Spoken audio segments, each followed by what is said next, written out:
Anybody check these papers? Come on, and say it. Good morning, Your Honor. Good morning, Judge Law. Good morning, everyone. Welcome to the Fulton County State All-Purpose Calendar. This is a list of misdemeanor cases in which individuals have already been accused and charged with certain misdemeanor offenses. My name is Judge Lal, and I'm going to be calling the cases on a one-on-one basis. When we address the cases, the attorneys who are representing the defendants have already indicated how they would like to move forward, or they can let me know when their case is called. If you're a defendant charged with one or more misdemeanor offenses, please remember that you have a right to remain silent about the facts and circumstances of your case. Anything that you choose to discuss on this open virtual proceeding, your statements can and will be used against you in the treatment of your case. Please keep in mind that the entire virtual proceeding is not only being recorded, but live streamed. So if you need to discuss anything, please discuss that with your attorney. You have a right to an attorney. If you cannot afford one, one will be appointed to represent you. So let's see now. We're going to be addressing possible pleas or possible arraignments or and or bond modifications. Mr. Doris, who do we have next to you? Yes, Go ahead. Your Honor, this is position 14, Mr. Firmos Gomez. All right. And I did have a chance to speak with Mr. Gomez this morning. This is going to be a plea of not guilty, and we will be waiving arraignment. All right. Will you be filing a waiver arraignment, or would you just like to waive a reading of the accusation? Your Honor, I'll be filing a waiver. Okay, all right. Mr. Position 14, Mr. Gomez, your attorney will be entering a not guilty plea on your behalf, and your case will be further notice for a trial. You will get notice as to when your next court date is. Anything else, Mr. Doris? Nothing further, Your Honor. All right, thank you. Your Honor, Position I 13. do have a request. Oh, I'm sorry. Okay, 13 and 14, and I'm sorry. And Mr. McLean, what was your request? I see Alvin Baldwin is on Zoom. I would like to ask him to call the phone number over here, 404. Can you hear me? Mr. Baldwin? Mr. McLean, would you be able to put it in the chat or? If I borrow a keyboard, sure. Okay, he's at Samsung SM. Go ahead and put the phone number in the chat, and I'll take up the next case. Thank you. This is position 13, Forts. Okay. Mr. Clement Forts, my name is Judge Lal. Your case is 23 CR 7324E. You're accused of battery, family violence, and simple battery, family violence. You have been advised of your right to remain silent, and your attorney is Mr. Clements. Mr. Clements, Mr. Doris, excuse me. I don't know where I got Mr. Clements from. Okay. Mr. Clements is your client. Sorry. Mr. Doris, this is position 13, and this is going to be a not guilty and further notice for trial. Yes, Your Honor, and I will file a waiver. All right, sir. Mr. Forts, your attorney is going to submit a not guilty on your behalf, and your case is going to be further notice for trial, and you will receive summons for that. Thank you. Positions 35 and 36, Shannon. All right. That's a plea, Your Honor. All right, sir. Weird dog. Here, Doug. Here, that goes good. Way to put it. McLean, here. Thank you. Thank you. This is State versus Shaw Shannon, who's got two matters before us. The first one, position 35, is 23 CR 5971E. Mr. Shannon has got 3 offenses from October 5th, 2023. Violations of the rules regarding pedestrian and roadway, willful obstruction of an officer, and reckless conduct. With regards to the second case, it's a theft by receiving stolen property from October 21st, 2023, under accusation 23 CR 7323E. Mr. Shannon, you've been advised of your right to remain silent, and your attorney is Mr. Michael McLean. Mr. Shannon, would you please raise your right hand so I can place you under oath? And you need to face the screen. I know you're looking at a document right now, but right now, do you solemnly swear and affirm the testimony you provide will be the truth to the best of your knowledge? Thank you. All right. Mr. McLean, did he need to address some documents? No, Your Honor, I was just flipping open the calendar in front I of me. see. I was curious about it. Okay. All right. Mr. Pierre Thomas, good morning. Good morning, Your Honor. And what is the state's recommendation for Mr. Shannon? This is for the theft by receiving case. He's got two positions, 35 and 36. Okay, on position 35, looks like accusation ending in 5971E. On count one, it's a time served offer to serve 4 days credit for the 2 days that he's already served in custody. Looks like from October 5th, 2023 to October 6th, 2023. Count two is concurrent with count one, and count three merges with count one. That is the conclusion of the offer on that case. May I stop, pause for a moment? What is what merges into what? Reckless conduct merges into pedestrian and roadway. So he's only pleading guilty to willful obstruction and pedestrian roadway? That is correct, Your Honor. Okay, I wanted to confirm that. Thank you. Position 36? Position 36, accusation ending in 7323E. Looks like the offer from the state is for him to serve 12 months on probation, to serve 28 days in custody. Credit for the 14 days that he's already served in custody. Looks like he was booked in on November 24, 2023 for the balance to be probated, for restitution to be open for 30 days, for there to be the completion of an anti-theft course, for him to stay away from 899 Martin Luther King Jr. Drive, and for him to have no contact with Keyon, Keyon Edwards traditional spelling, and to complete 40 hours of community service. And the state is in possession of a receipt for the total of restitution for that iPad, if we want to entertain that. Yes, please. It looks like without tax, the total of the iPad is $599. How old is it? It is a 2021 iPad. All right. So it's got almost about 3 years of usage out of it since the allegation that it was from October 21st, 2023. Okay. Mr. McLean? And if we could sound for the victim, our office has been able to get in contact with the victim. The victim stated that they will not be on the Zoom because they work the night shift. However, if we could sound for them in accordance with Marcy's law, but the victim, I just want to put on the record that the victim agrees with the plea and states that he did not get his iPad mini or the firearm back. And we have received the receipts. Nothing further from the state, Your Honor. All right. Keyon Edwards. Keyon Edwards, if you are present, please unmute and start your video. All right, Mr. McLean? You know, I do need to ask him briefly on mute whether he would like to have a hearing on the 599. I don't know in advance the answer to that question. We did discuss the concept, and I told him there might be a hearing in the future. That was also a possibility. But other than that, Your Honor, I'll do that in just a moment if it pleases the court. We asked the court to accept the plea. We stipulate to the three necessary elements of venue, factual basis, and let's see, what was the third?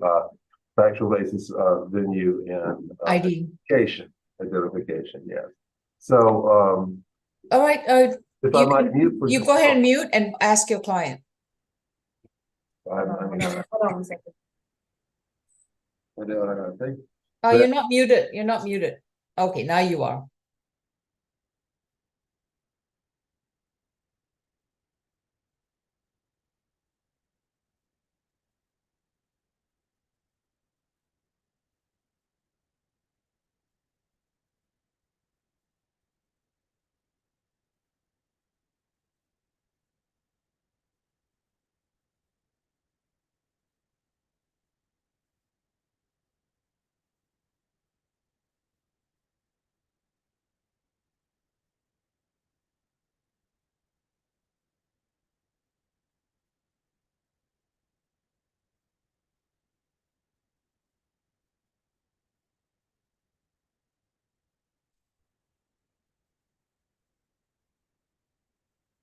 Thank you.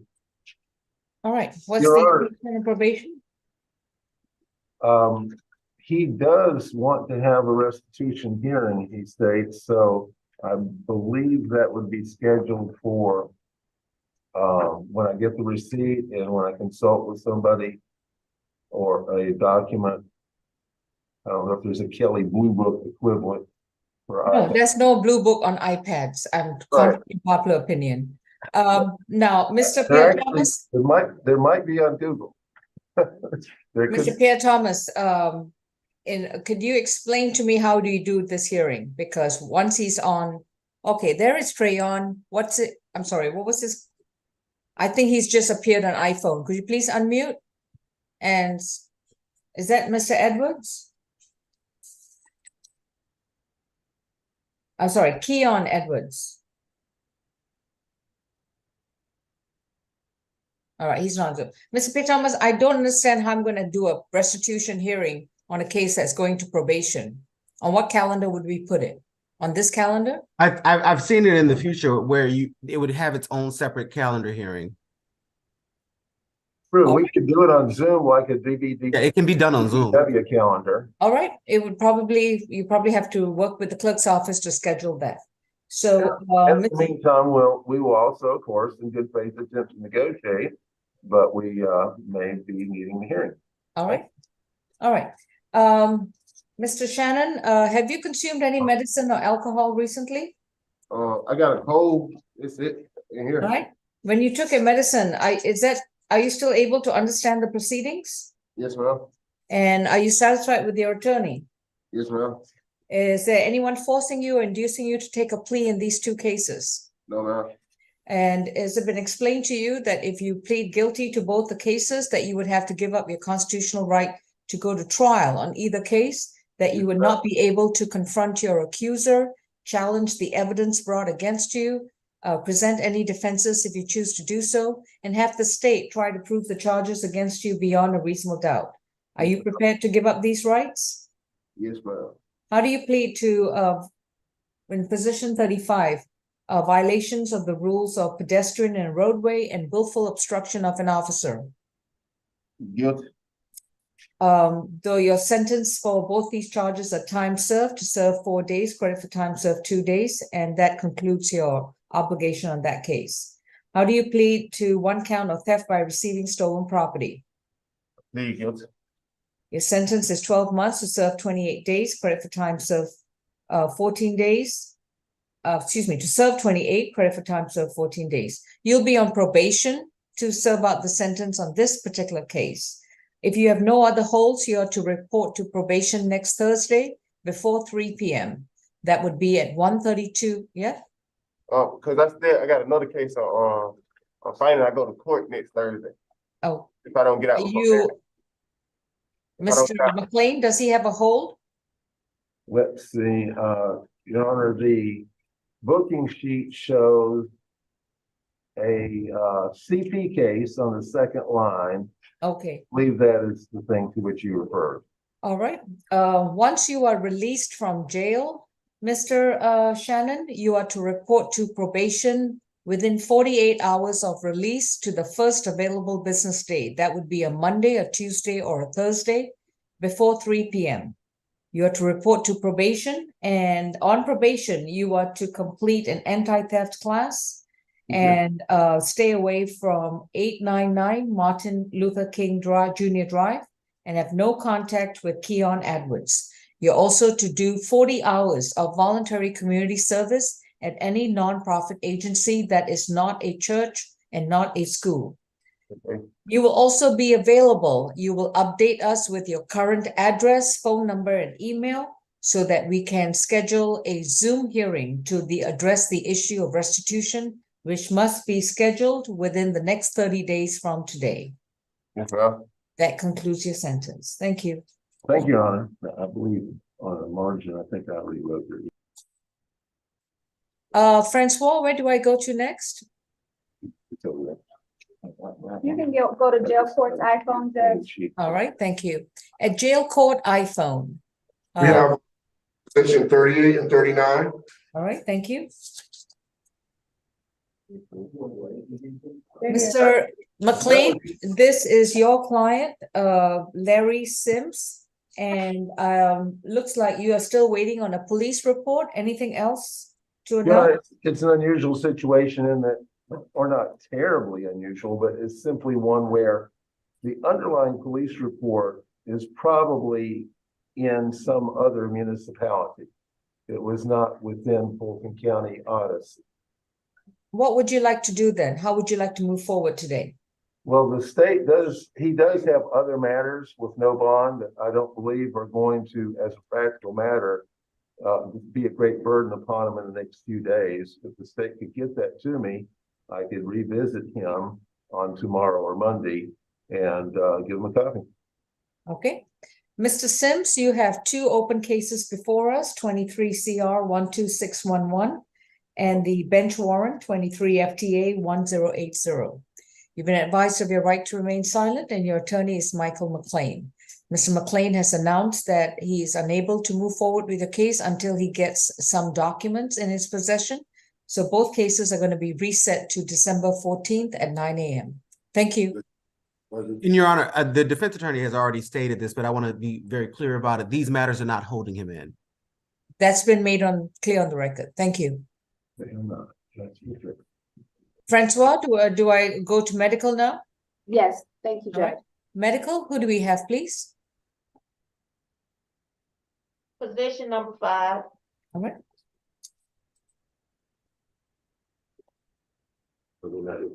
This is State versus Larry Brewer, 23 CR 4510G. Mr. Brewer is accused of simple battery and criminal trespass from July 19th, 2023. Mr. Brewer, you have a right to remain silent. Anything you say in open court, your statements can and will be used against you. You have a right to an attorney. If you cannot afford one, one will be appointed to represent you. We have Mr. Angelo Dodis, who is present on the Zoom. He is in courtroom 2. You should be able to see him on the screen. He is available to represent you and be able to provide all the legal knowledge that's required in order for you to secure a proper defense. Now, if you choose to represent yourself, you will be responsible for understanding the law, the legal procedures, and the impact it may have upon your personal situation and your freedom from any legal decision that you make. I don't know what is your knowledge or your competency with regard to the law, so I'm going to ask you, would you like Mr. Dodis to represent you? Ma'am, good morning. How you doing, ma'am? Good. Yes, ma'am. I would love him to represent me now. I'm sorry, what was that response? Yes, he can represent me. Thank you. All right. Mr. Can I Dodis? say something new? Not yet. Not yet. Mr. Dodis, are you prepared to move forward with Mr. Brewer's case? Your Honor, I met with Mr. Brewer yesterday. He indicated he was not interested in our services and wanted to proceed pro se. This matter is not holding him. I would ask for a 1-week reset so I can go and try to speak with Mr. Brewer and figure out what he would like to do. All right, Mr. Brewer, Mr. Dodis would be glad to represent you. He would like an opportunity to speak with you and go over your options as well as the information with regards to your case. As this particular case is not holding you at the jail, I'll reset it to next Thursday for him to have an opportunity to speak with you because you have other cases holding you at the jail. Like what, ma'am? Give me a moment. I just got locked up for probation violation. Well, that would be one other case holding you. That you got it. Can I say something? No, Mr. Brewer. You have a right to remain silent. If you choose to discuss your cases in open court, not only are you might jeopardize your defenses, but you're going to make it very difficult for Mr. Dodis to represent you. Yes, ma'am. So if you have anything to say, I recommend you say that to your attorney. Mr. Yeah, Brewer, ma'am. we're gonna come see you. Sir? We're gonna come see you soon, Mr. Brewer, okay? Sir, yes, sir. Okay, thank you. Right? Position 5 is reset to December 14th. Thank you. All right, Ms. Falk is back with us. Thank you. Welcome back. Okay, next case is in courtroom 2 with Mr. Dotis. Who do you have, sir? This is gonna be position 10, Mr. Cox on the regular calendar, and then he's also on probation, positions 3 and 4. Okay. Let's address position 10 first. This is Mr. Tavares Deshaun Cox, 23 CR 7293A. And Mr. Cox, you've been advised of your right to remain silent. Your attorney is Mr. Dotis. In your case, you are charged with simple battery, family violence from July 11th, 2023. And this is going to be a waiver of arraignment. Is that correct, Mr. Dotis? Yes, Your Honor, and I will file that as soon as I leave the courtroom. All right. And then we will, okay, so Mr. Cox, with regard to this particular case in which you're charged with simple battery, family violence from July 11th, 2023, your attorney will file a not guilty plea on your behalf, and your case will be further noticed for trial. Let's move on to the probation calendar. And Mr. Cox is on position 3 and 4. Okay, our probation officer, Officer Allison, good morning. Good morning. All right, may I place you under oath, please? Do you Yes. solemnly swear and affirm the testimony you provide will be the truth to the best of your knowledge? Yes. Thank you. In Mr. Cox's probation matters, position 3 is 22 CR 6391A, in which the conviction was for battery, family violence from July 9th, 2023. With regards to position 4, that's the probation violation case, and that's 23 PV 1625. Officer Allison, what are we recommending for Mr. Cox? Yes, Mr. Cox owes probation supervision fees in total $265, victim crime funds in total $63. Did not report to court as directed on July 27, 2023. Did not complete 8 weeks of anger management, and he failed to comply with previous orders from a hearing on May 9th of 2023. He has 154 days remaining on probation. Probation is recommended to revoke the balance. All right. Mr. Dotis, probation is recommending that he complete his remainder of 154 days in jail. Yes, Your Honor, we would ask that Mr. Cox's probation be reinstated so that he can have a chance to do what is required of him. When he entered his plea, he acknowledges now that he bit off more than he could chew when he was in custody. Upon his release, he had no transportation, no job to pay for the classes, and he also had a son who is now 2 years old to look afterward. He did his best to communicate this to probation, and he did his best to report. He did stay in contact over the phone, and I believe he did report in person after speaking with them on the phone. Additionally, he was told that the classes would cost $800, which he did not have at the time. Since that time, he's now has a steady foundation with family support that understand his situation and are going to do their best. Financially, he has his uncle, Kenya Tyson, and his little brother, Taquavius Cox. They live in Atlanta and have promised to help him pay his probation fees and the fees on the classes so that he can do what was required of him and meet his end of the bargain. Regarding his son, he did have issues with the mother of the child working until late, and having to be the one to pick up the son and take him to daycare to avoid having the son kicked out of school. While he does plan on continuing to be a part of his son's life, his sister, Nakia Cox, has also agreed to help with the son so that the client can meet all probation requirements, including reporting and taking the classes while still being a father. He does also have a workplace program that he will be starting when he leaves the City of Refuge. This is a 36-week program where he goes to school for mechanical work. He gets paid on the job. So not only will he be able to fight to also be able to assist himself financially with regards to his probation requirements, but provide for his family and learn skills that will ensure that he's able to keep steady employment. He understands he also has these other open cases that he needs to deal with, but he is confident that he can manage all of these. And I think that if given the opportunity, he will be successful on probation after speaking with them. All right, thank you. Your Honor. Alison, oh, I'm sorry, Ms. Falk, yes, please proceed. Yes, Your Honor. If I may, and I normally don't get involved in the probation revocations. However, this one is a little different because of the fact he's connected to a case on our main calendar. Additionally, the defendant is currently in jail on 23 CP 223613, which is 3 counts of aggravated assault. He has no bond on all of those cases. He also has a failure to appear on 23 SC 189410, where he's also being held on no bond. And so the reality of the situation is, even if, Your Honor, were not to revoke the balance, he will be sitting in jail running out the 150 days on his probation because he's not going anywhere. He's currently being held on no bond status on multiple felonies. All right, thank you, Ms. Falk. My question was going to be, what about his other open felony cases? Okay, thank you. Yes, Your Honor, and I believe he had, when's your next court date?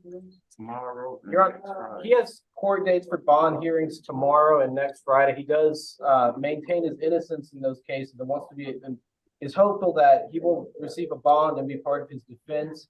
And based on our conversations, he does believe that he can do that while also meeting his obligation to probation, as well as making sure that he's clear that he needs to report to all future court dates. Understood. And Mr. Dotis, you have outlined that he's got tremendous family support that I'm sure that his son and the mother of his child will truly appreciate. But given Mr. Cox's significant criminal record, I'm going to revoke the balance, and he will complete the remainder of the 154 days left on his probation in jail. After he concludes the 154 days, his sentence requirements for this case is concluded. Thank you. Understood, Your Honor.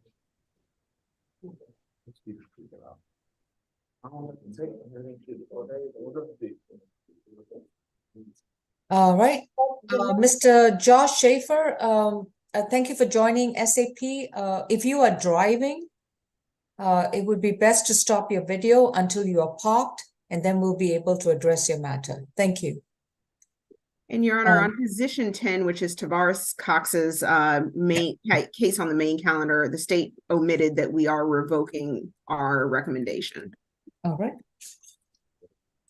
Well, it's a waiver agreement, but that's noted. Thank you. Right. Courtroom 2, who do we have, please? This is going to be Ms. McLeod's case. This is positions 28 through 34, Mr. Rucker. Miss Maureen McLeod, are you present at the Maureen McLeod? She's currently, Judge, I'm sorry, she's currently in Judge Edie's courtroom on a jury trial. I just actually got off the phone with her, so she probably should be signing in. Okay. The next, Okay. 2 All right. minutes. Thank you, Francois. While we are waiting for Miss McLeod to join us, let me just inquire, Mr. Schaefer, who's your client? You're on mute, sir.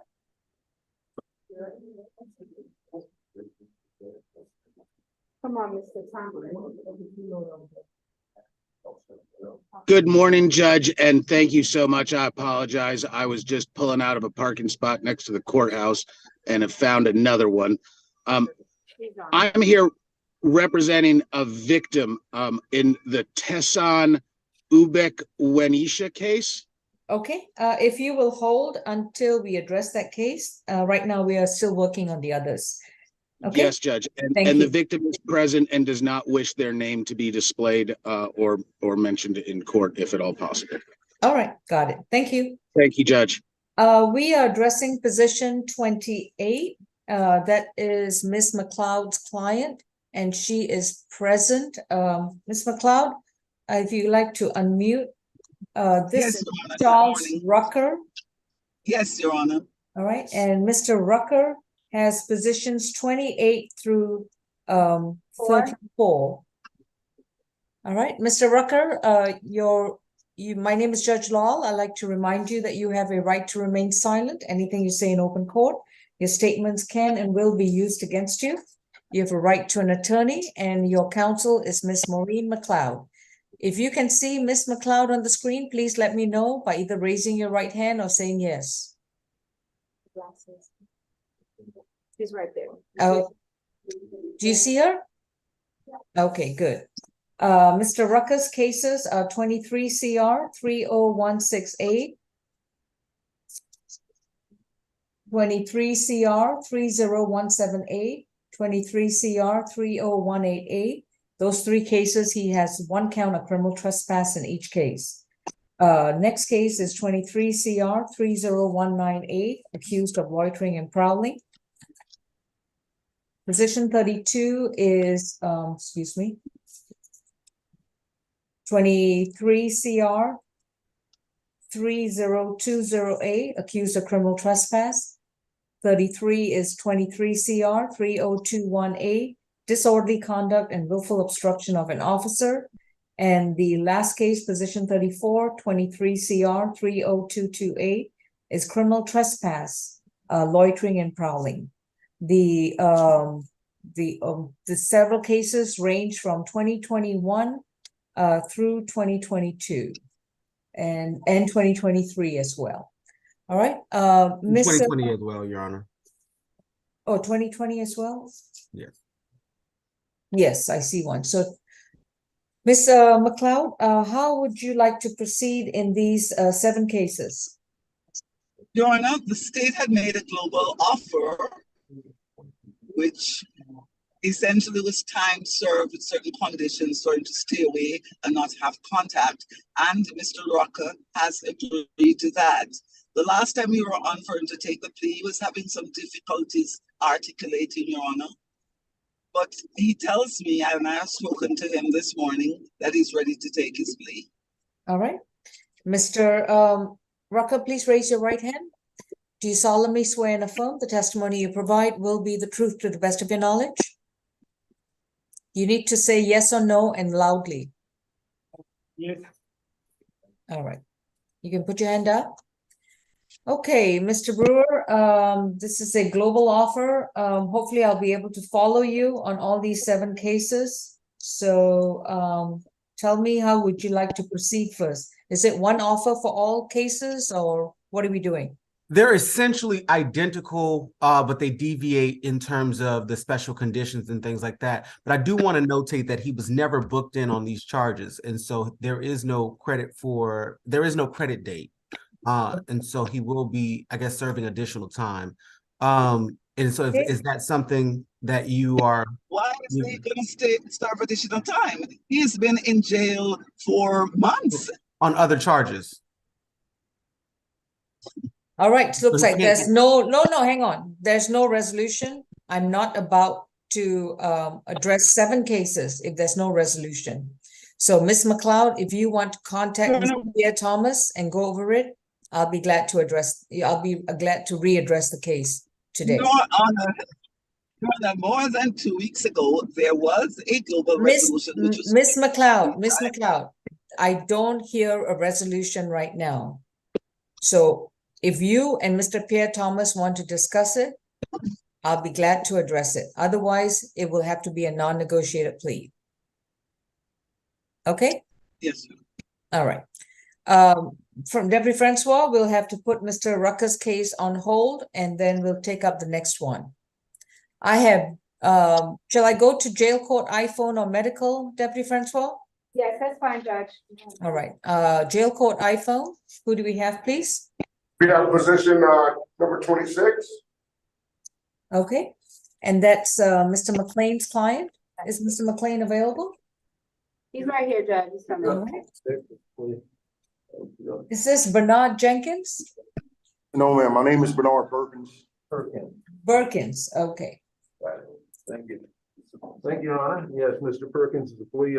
Well, let's see. Let me double check that. Number 29, did we say? 26. 26. All right. This is Bernard Berkins in case 23 CR 7548G, accused of criminal trespass and willful obstruction of an officer from November 20th, 2023. Mr. Berkins, you have a right to remain silent. Anything you say in open court, your statements can and will be used against you. You have a right to an attorney, and representing you is Mr. Michael McLean. This is going to be a plea hearing. May I place you under oath, please? If you could raise your right hand. Okay, can I ask one thing though? Yes, what would you like to ask? Do I have any holes? That's all I wanted to know. I don't know, but right now, Everything your attorney will before- look it up while I'm placing you under oath for this plea. Okay, Do you solemnly Yes, ma'am. swear and affirm the testimony you provide will be the truth to the best of your knowledge? that's correct. All right. There's a gentleman who is Trey iPhone. You look very comfortable on your bed, but we don't need to see that. You can stop your video and start your video when we are ready to proceed with your case. Thank you. All right, Mr. McLean, your client had a question as to whether he had any holes before he proceeds with the plea. Your Honor, I see nothing on the booking sheet other than a CP number with, coincidentally enough, criminal trespass 1 count, willful obstruction 1 count. If that is indeed the case, which has been reduced to misdemeanor instead of being a CP, then that would make sense. What we That was have my, here- I'm sorry. what's the date of incident in the CP case? I'm looking at a citation, Your Honor, and the date of incident is April 5. Oh, no, I'm sorry, they put the date of birth. The date of incident is November 20 of 2023. All right, then that you would be correct. Looks like it was reduced. And so as far as I can tell, Mr. Perkins, you do not have a hold in Fulton County. Oh, I know, that was for anywhere else. Oh, we don't know because Just a minute. Pretrial? Do I, Ms. Tyson with pretrial? Yes, Your Honor. This is position 26, Mr. Bernard Perkins. Okay. Do you see any other holes that he may have for open cases? No, I didn't see any holes for him. All right. It's just that felony that's holding him. He has a bond on that. this is, What's the case number on the felony? I think it's, yeah, it's gonna be. Hold on, what now? A felony? Just 1 second. Your Honor, I think you're asking for the CP number. It is 23CP 223585. Yes, that's correct, Your Honor. He has a $2,500 bond on that case. All right, let me just make sure. A total of $5,000 bond because it's. I'm sorry, 5,000. You're right. I'm sorry, 5,000. This close. And we believe These that. are misdemeanors that I'm pleading guilty to, right? That's the case we're pleading guilty to today. I believe that is correct, yes. Not only is it the right date, but it's also a public. On November 22nd, 2023, the CP case was transferred to the state court, which is the case we are presently addressing. So that he does not have a hold. So please make a note on your documents, Mr. McLean, that the 23 CP case is not a hold. The case has been transferred to this case and we're addressing that. Right. Shall we move forward, Mr. Perkins? And these are misdemeanors, correct? I just want to. They are misdemeanors, criminal trespass and willful obstruction, and you will be, yeah. Okay. Yes, sir. Thank you, Judge Long. All right, let's proceed then. Mr. Pierre Thomas, what is the recommendation for Mr. Perkins? Your Honor, the recommendation for citation number ending in 7548G on count 1 criminal trespass, which is a misdemeanor, is to be 12 months probation to serve 32 days, credit for the 16 days that he's already served. Looks like he was booked in on November 21st, 2023. For the balance to be suspended, for there to be a stay away from the Publix located at 572 Hank Aaron Drive. And on count 2, willful obstruction of a law enforcement officer in its misdemeanor capacity, that would be a time served offer, 16 days in jail, credit for the 16 days that he's already served, and for that to be concurrent with count 1. Just to clarify, this will be a balance suspended plea and not balance probated. Would that be That is correct? correct, Your Honor. Okay, thank you. It's simply for him to stay away from that public location. Noted. Mr. McLean, do you stipulate to the factual basis, venue, and ID for this case? We do, Your Honor, and that is the offer he anticipated hearing today. All right, Mr. Perkins, have you consumed any medicine or alcohol recently? No, ma'am, I haven't. And have you understood the proceedings so far? Yes, ma'am. So I'll be released today, correct? You'll be released within 24 hours? Yes. Oh, yes, ma'am. Are you satisfied with your attorney? Yes, ma'am. Yes, ma'am. Anyone forcing you to take this plea offer today? Yes, ma'am. I'm ready to get to my kids for Christmas. Listen to the question. Okay. I'm sorry, Judge Long. Is anyone forcing you to take this plea offer today? I'm sorry. No, ma'am.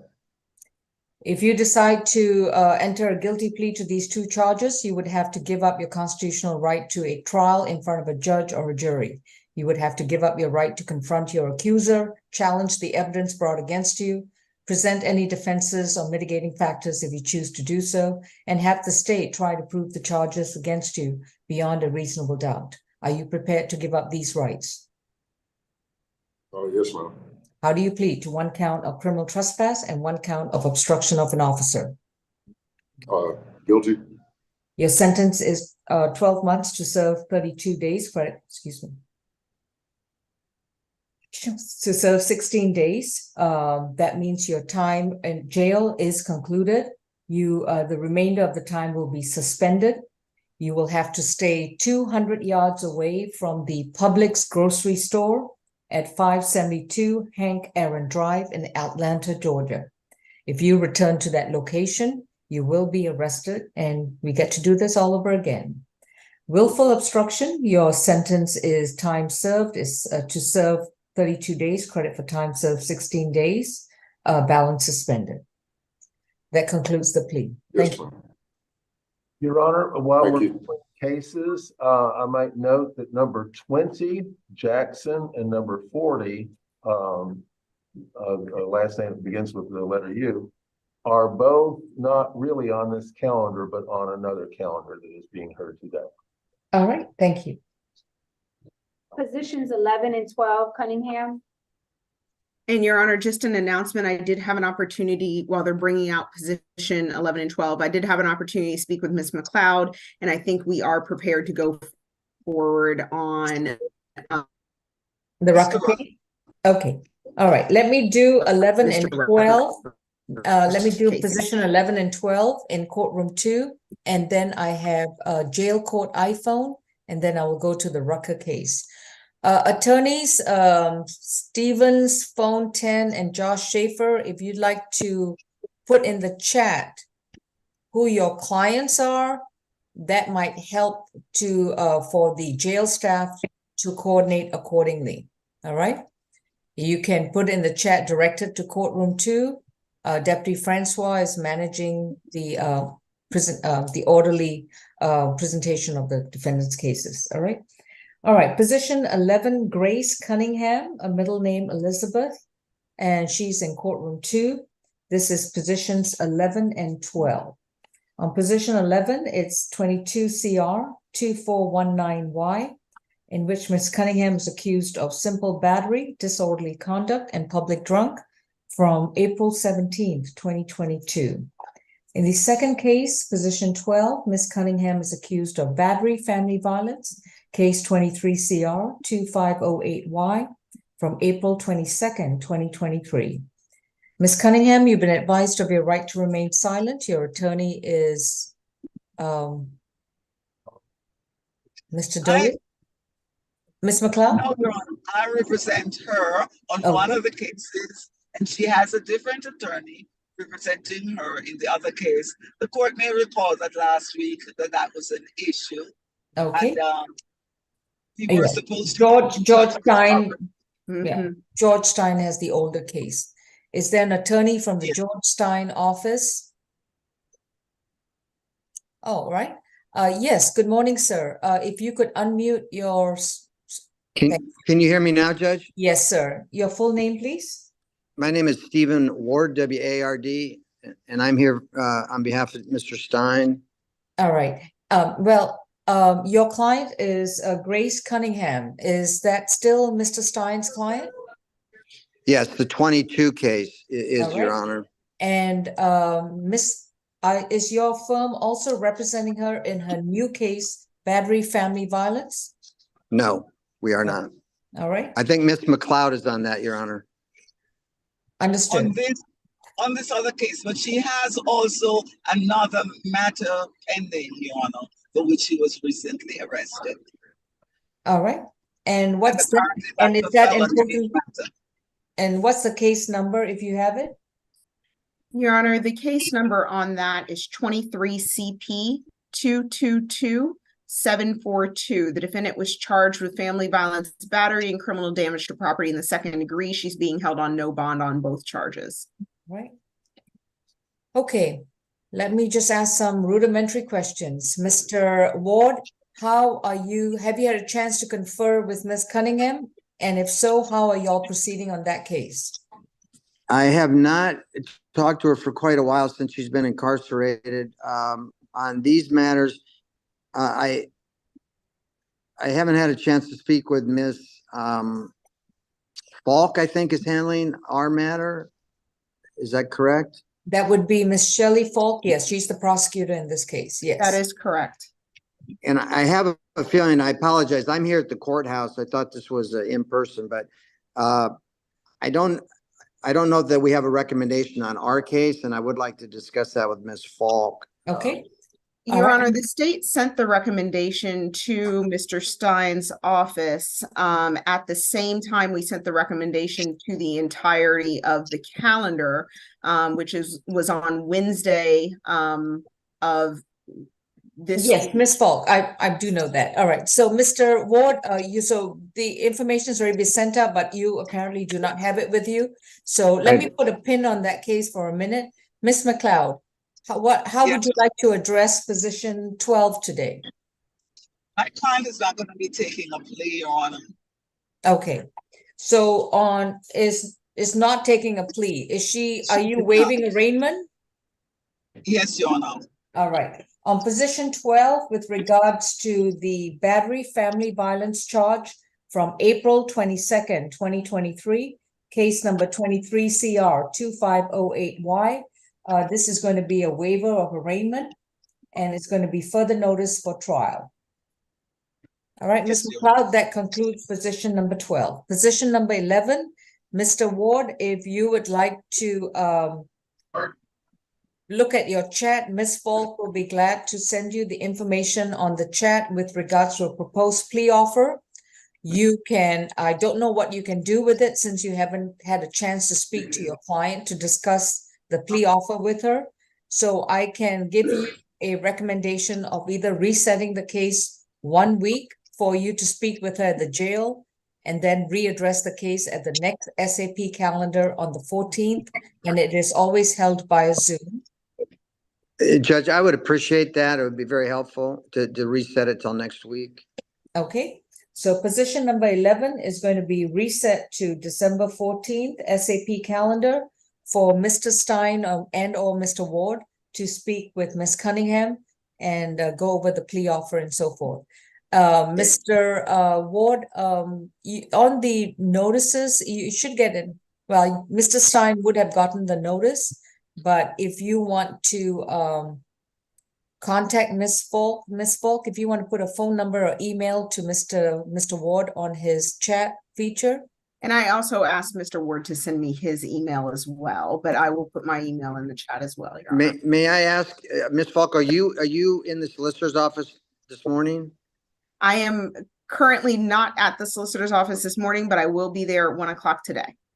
Because I could stop by. I'm in the courthouse now, and I'll be happy to wait. But I'm doing this from my phone. I'm not real good on the technology, but I'll try to get you my number, my contact information to you today in a minute.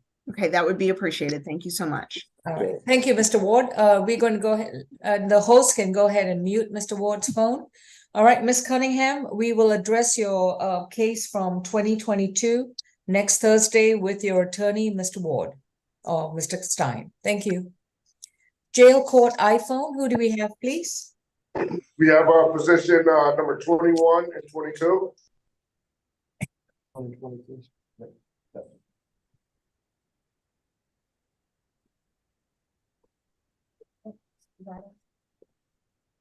'21 and '22, thank you. Yes, all right. This is going to be a plea hearing.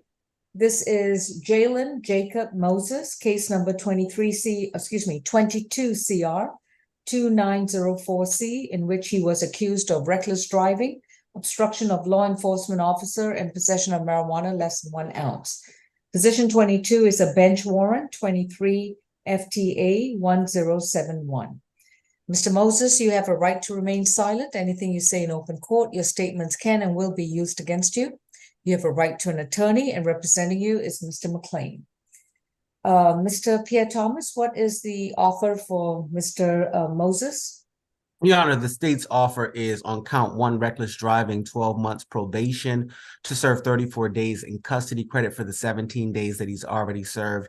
It appears that it was from May 13, 2022 to May 14, 2022.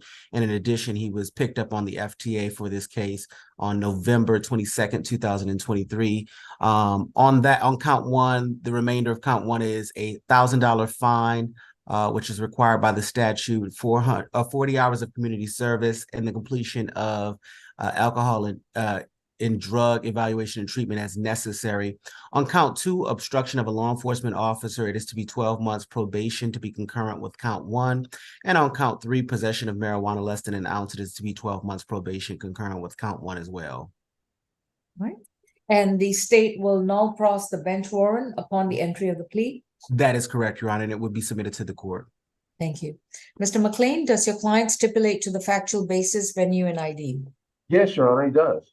All right, thank you. Mr. Moses, have you consumed any medicine or alcohol recently? No, ma'am. All right, you have to speak up loudly and clearly, okay?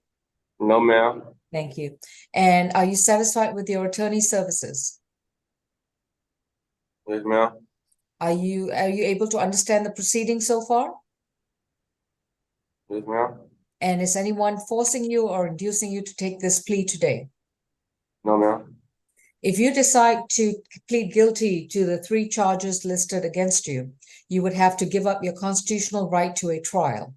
You will not be able to go back to court to confront your accuser, challenge the evidence brought against you, present any defenses or mitigating factors if you choose to do so, and have the state try to prove the charges against you beyond a reasonable doubt.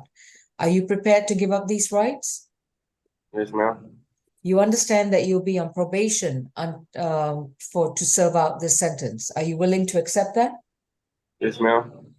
How do you plead to 1 count of reckless driving, obstruction of a law enforcement officer, and possession of marijuana less than 1 ounce?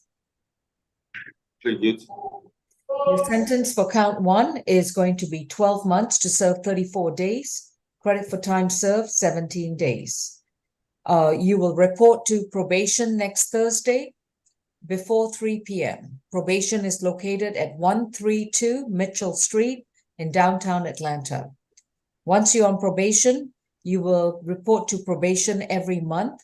You're required to pay off a $1,000 fine plus any court costs and surcharges, including probation fees. You have to complete 40 hours of voluntary community service at any nonprofit agency that is not a church and not a school. You are also to submit to an alcohol and drug evaluation and submit yourself to any treatment that's required. The alcohol and drug evaluation must be done within 60 days of being released, and you can do that at a Grady Hospital or any other healthcare provider. Do you understand? Yes, ma'am. With regards to count 2 and 3, that would be time served of 34 days, being given credit for 17 days, and concurrent with count 1. That concludes the plea. Thank you. Judge, going back to positions 28 to 34, Mr. Rucker. All right.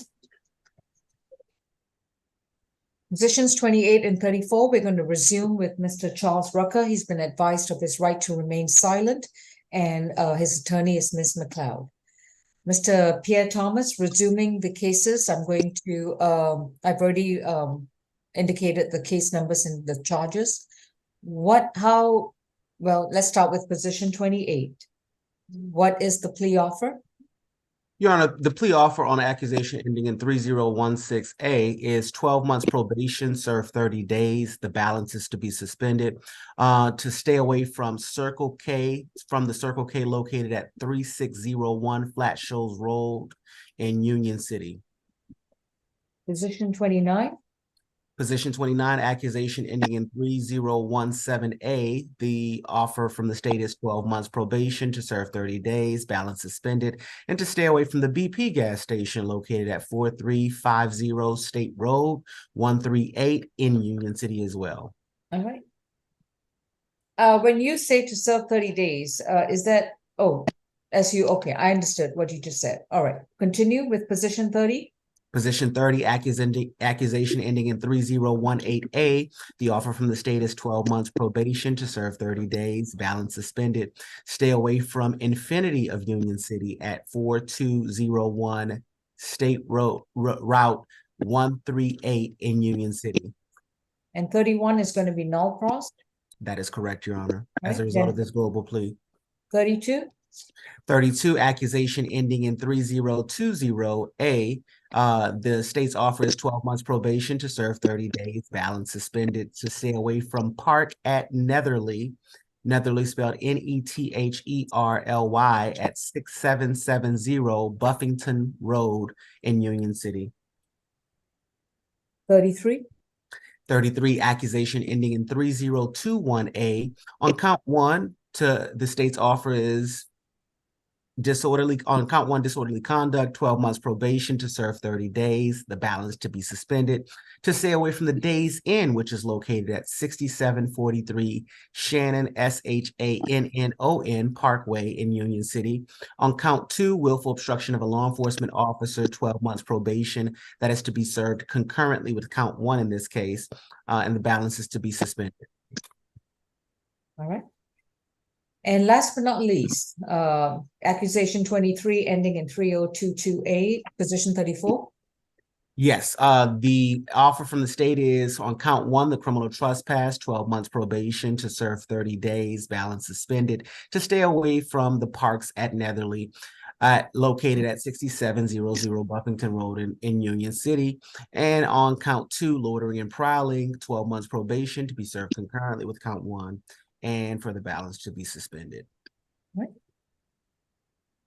Miss McLean? I'm sorry, not Miss McLean, Miss McLeod, excuse me. Is your client live in Union City? Yes, Your Honor. I have a Kerry Drive in Atlanta, Georgia. So does he live there? Well, he lived in Union City at the time when he received most of those charges, Your Honor. Okay. And your client will have to spend an additional 30 days in jail? He understands that, Your Honor. Okay. He does have some other charges which are holding him there, unrelated to these. Understood. All right. And do you stipulate to the factual basis, venue, and ID for positions 28 through 34? I do, Your Honor. All right. Thank you. Mr. Rucker, for the record, I want to place you under oath again. Do you solemnly swear? Raise your right hand. Do you solemnly swear the testimony you provide will be the truth to the best of your knowledge? Yes. All right. You have to speak up a lot louder than that. Okay. You can put your hand down. Have you consumed any medicine or alcohol? No. Have you understood what's going on in all 7 cases? Yes. And are you satisfied with your attorney, Ms. McLeod? Yes. Is anyone forcing you or inducing you to take this plea offer today? No, ma'am. All right. Will the host please stop the video for Salim Thompson until he's able to find a seat? Thank you. As I was saying, Mr. Rucker, are you entering a plea in all 7 cases freely, willingly, and voluntarily? Yes. And you understand that you would have to serve an additional 30 days at the jail? Yes. And in addition to serving additional 30 days, you're going to be required to stay away from or at least 6 different locations in Union City. Yeah, ma'am. And if you return to any of these locations, you'll be arrested again. Yeah, ma'am. So are you still willing to go forward with this plea offer? Mr. Rucker, you can sit up and you can speak loudly. Are you still willing to move forward with this plea offer? Yes. All right. Do you understand that if you plead guilty to all these 6 cases, that you will not have a trial in any of these cases? You will not be able to go back to court. You will not have an attorney to help you confront your accuser, challenge the witnesses and the evidence brought against you, to be able to present any defenses that you have if you choose to do so, and to have the state carry its burden to prove the charges against you beyond a reasonable doubt. Are you prepared to give up your rights for all these 6 cases? Nah, no, ma'am, no, ma'am. If you're not willing to give up your rights, then you want a trial. Then you're not willing to plead guilty. So then I'll just reset your case for trial. So I'm going to ask you again, listen very carefully. Listen very carefully. If you want to plead guilty to these charges, you will not get a chance to have a trial.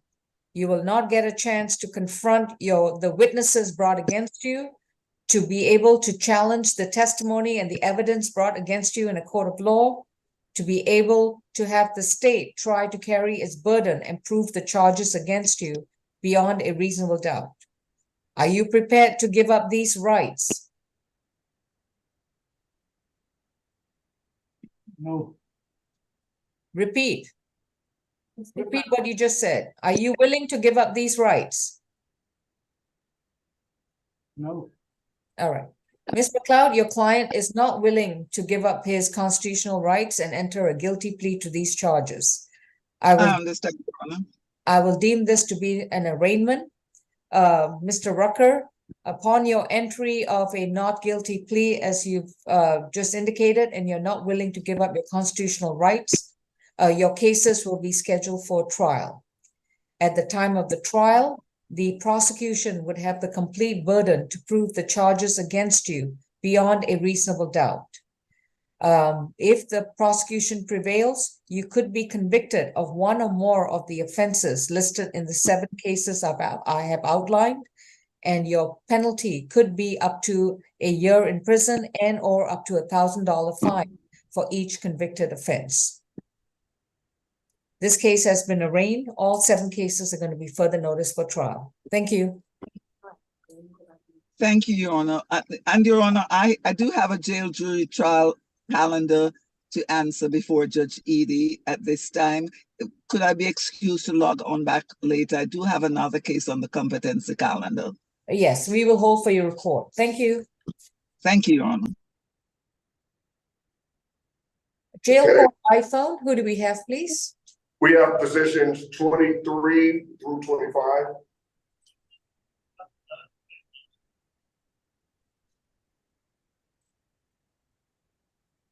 This is State versus Jose Nunez Ortiz. Are you Mr. Nunez Ortiz? Yes.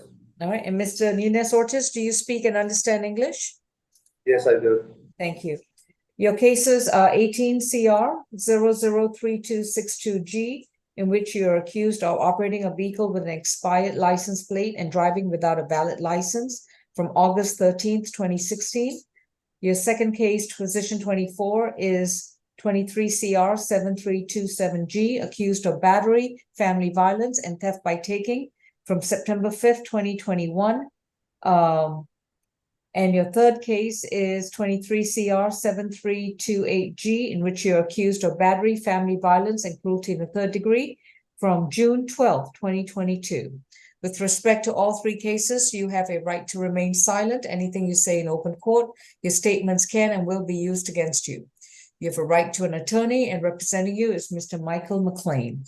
Mr. McLean, with regards to positions 23, 24, and 25, your client is going to enter a not guilty plea and the cases will be further noticed for trial. Would that be correct?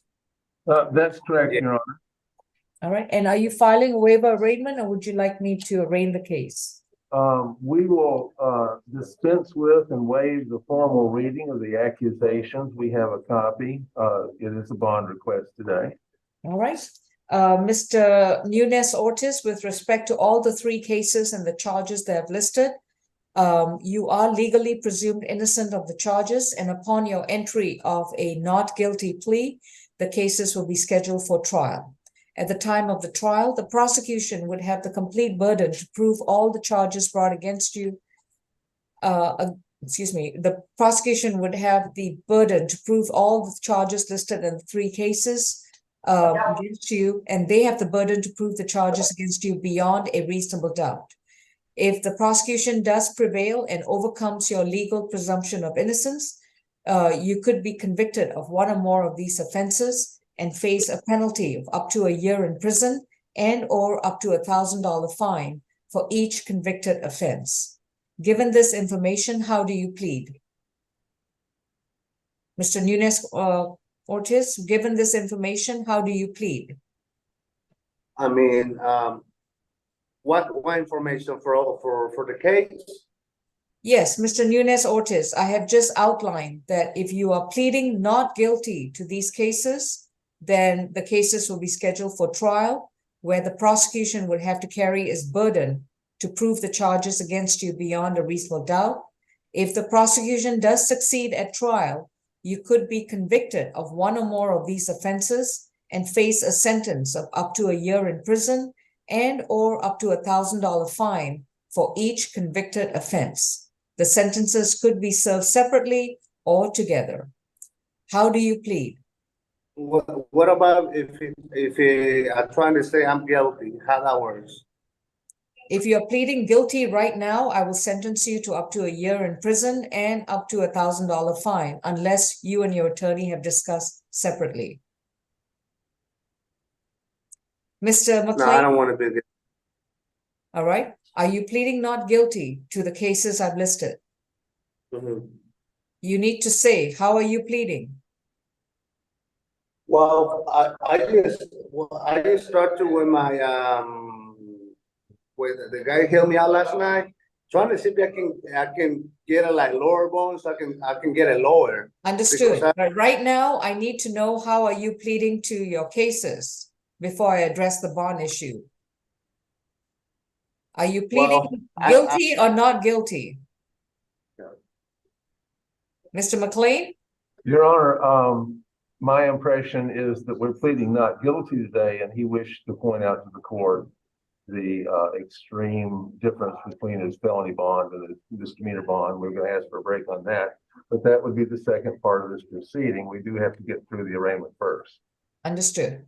So, Mr. Nunez Ortiz, I'm going to ask you again. How are you pleading to the three misdemeanor cases I've just outlined to you? No guilty.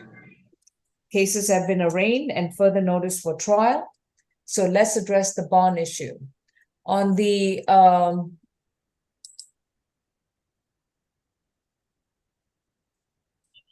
position 23, it looks like he's got an FTA situation. So that might be a no bond status. On position 24, I'm just going to go into jailings. Give me a moment, please. Right, on the he's got a $50,000 bond. Oh, Your Honor, what I see here is 6 lines on his booking screen. The first 2 lines are cash bonds of respectively $5,000 per account and $2,500 per account, and therefore that would be $7,500 for a cash bond only. The second 2 lines are also constituting one of our misdemeanor cases, and it is identical in not in the charges, but identical in the amounts of the bond. Correct. Then the last 2 lines are a CP case. They happen by coincidence to have the same numbers, but they are a surety bond. So I simply wanted to point out to the court that All right, let's just make this a little clearer. Sure. On cases ending in 7327G, which is position 24, he's got a $7,500 cash bond. I think that was my order, or maybe not. Hope not.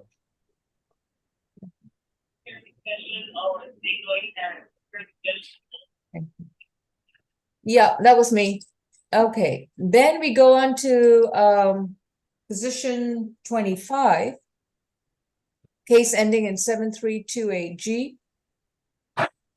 And he's got a 7,500 cash bond, and he's got an FTA for position 23. So we are talking about no bond on position 23 and $15,000 cash bond. You may proceed, Mr. McLean. Your Honor, on the cash bonds, he would like to ask the court to consider lowering those. He has been in for several days and has not yet been able to have the ability to make those bonds. He does point out that they are essentially, because they're cash only instead of surety, it's like having a bond, which is, because bonding companies charge 10 to 12%, it's like having a bond that is about 8 to 10 times as large as his felony bond. And on the failure to appear, he would like the court to set him a reasonable bond. All right. Mr. Pierre Thomas? Your Honor, I guess I can give the facts of all cases. The facts of the case ending in 262G is essentially that on August 13, 2016, the officer performed a traffic stop near the intersection of Holcomb Bridge Road and Warsaw Road. The reason for the stop was that a GCIC investigation showed that the vehicle had canceled registration. The driver, who was the defendant, was informed of the reason of the stop and asked to provide registration for the vehicle and his driver's license. He informed the officer that he was unlicensed and was unable to locate any registration paperwork for the vehicle due to the fact that he was borrowing the vehicle. Any relevant history as it relates to that case is that he had already been arrested in 2014 for driving without a valid license, although that case was null pros. And I don't know the disposition on the 2016 where he was also arrested for driving without a valid license out of Fulton County. The facts of the second case ending in 7327G is essentially that on 9/5/2021, the officer was dispatched to an incident location in reference to an assault. The caller advised that a man hit a woman over the head with a bottle and that she was bleeding. The officer made contact with the victim in her apartment. The victim stated that her boyfriend, the defendant, who's also the father of her 3 children, took $800 from her, her passport, and her identification from the apartment. The victim followed the defendant in the breezeway where she attempted to retrieve her items. It was at this time that he grabbed her by the throat and jaw, pushed her against the wall. The victim was then thrown to the ground where she landed on her right knee. She advised that she could breathe and was still able to speak. The victim's right knee, however, had a small abrasion in her patellar, but the immediate area surrounding the knee was very swollen. The victim was not able to stand or walk on her own power. The relevant history as it relates to that is that there was a 2016 battery, family violence, and cruelty to the children in the third out of Fulton County, which ultimately was dismissed. But he also has the open case, the 2017 arson in the first out of Fulton County, 17 SC 15870, which was in judicial hold. He has the criminal damage to property in the second degree, the hindering person making a phone call, the willful obstruction, sexual battery, simple battery, and cruelty to children in the third, both with the same victims as the cases that we're here for today. And the 2022 false imprisonment and cruelty to children in the third, simple battery, Fulton County, both with the same victims. Those 2 case numbers are 23 CP 223663 and 23 CP 223664. The 2 victims in those cases are Annabelle Hernandez, ANNABEL Hernandez, HERNANDEZ. And as it relates to the second victim, it is the minor child, JN is the initials. For the last case, the case that ends in 7328G, battery, family violence, and cruelty to children. And the third looks like on 6/11/2023, the officers responded to a call of domestic violence at the incident location. That same location being 2917 Hemingway Lane, Roswell, Georgia 30075. Just to clarify, that was from 2022. This is the last case, 2022. Yes. And did that involve the same victim? Yes, same victim, Your Okay. Honor. Yes, and I'm familiar And with same the incident consent. location. Thank you, Mr. Pierre Thomas. Mr. McLean, unless there's something extraordinary that's occurred from November 25th to the present time, I have heard the same recitation of facts from the last time. I'm hearing it at the same time. Do you have any extraordinary changes of circumstances between then and now? We do not. It's simply been the ordinary passage of time in the attempt to make the bond, Your Honor. All right. As I've already reviewed the cases then, and I don't see any changes, under the Ayala factors, the defendant has demonstrated that he is a threat to the community, to the victims, and that he has a very extremely high likelihood to reoffend, that he apparently does not demonstrate any respect for the law or for the alleged victims in this case. The bond remains the same. There's going to be absolutely no changes to the bond unless a Superior Court judge would like to have this reconsidered, or the division judge who will be handling this trial. That concludes the matter. Thank you. Position 40. And yes, Francois, is position 40 right there? Thank you. Yes. Attorney 40. Max, I'm sorry, I'm going to pronounce Mr. Shad. Yes, Your Honor. All right, good morning. Good sir. morning, and I appreciate you accommodating me. We're in a trial and we're on a break. Understood. Glad you're able to come up for some air, but in the meantime, is your client Edward Wagner on the Zoom? Yes, he is. And I'm in the hallway, so excuse the background noise. Ms. Falk, and Deputy Francois, I'm going to have to take this matter slightly out of queue. Mr. Shaw needs to get back into Judge Glanville's courtroom. So this is domestic violence calendar, bench warrant set aside.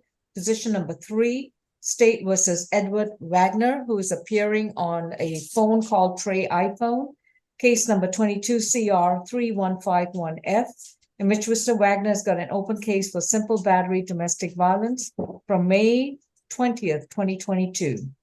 Mr. Wagner, you have a right to remain silent, and anything you say in open court, your statements can and will be used against you.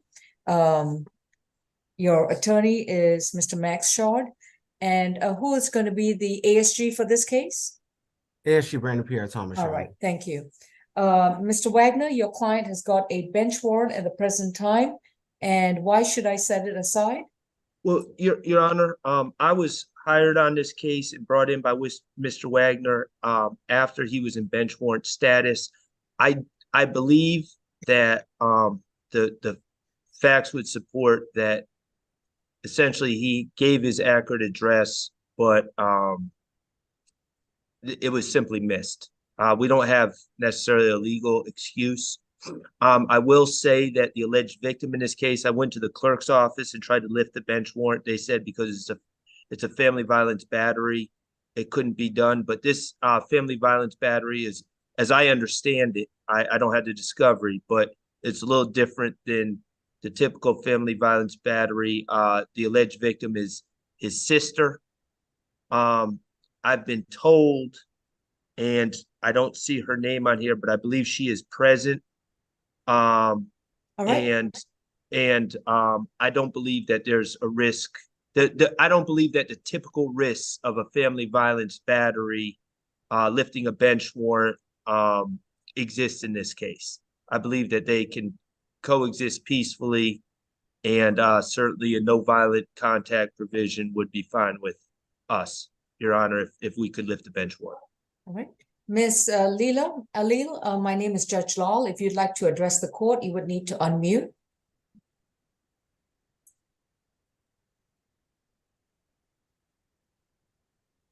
All right, can't hear her. Mr. Pierre Thomas? Your Honor, I'm prepared to give the facts if necessary. Your Honor, can you hear me? Yes, all right. 1 second, Mr. Pierre Thomas. Yes, Ms. Alil, do you have any concerns about being near or with Mr. Edward or Wagner, excuse me? Absolutely not, Your Honor. I love my brother. He loves me. We don't have any issues whatsoever. There's no threat of violence from him against me, my family whatsoever. I don't think there should be any charges at all. I didn't think he should have been charged at all. Thank you. Yeah. Mr. Pierre Thomas, I've already read the initial pleadings from the time the bond was set. This appears to be a failure to appear due to a not updating his address. Anything else, Mr. Pierre Thomas?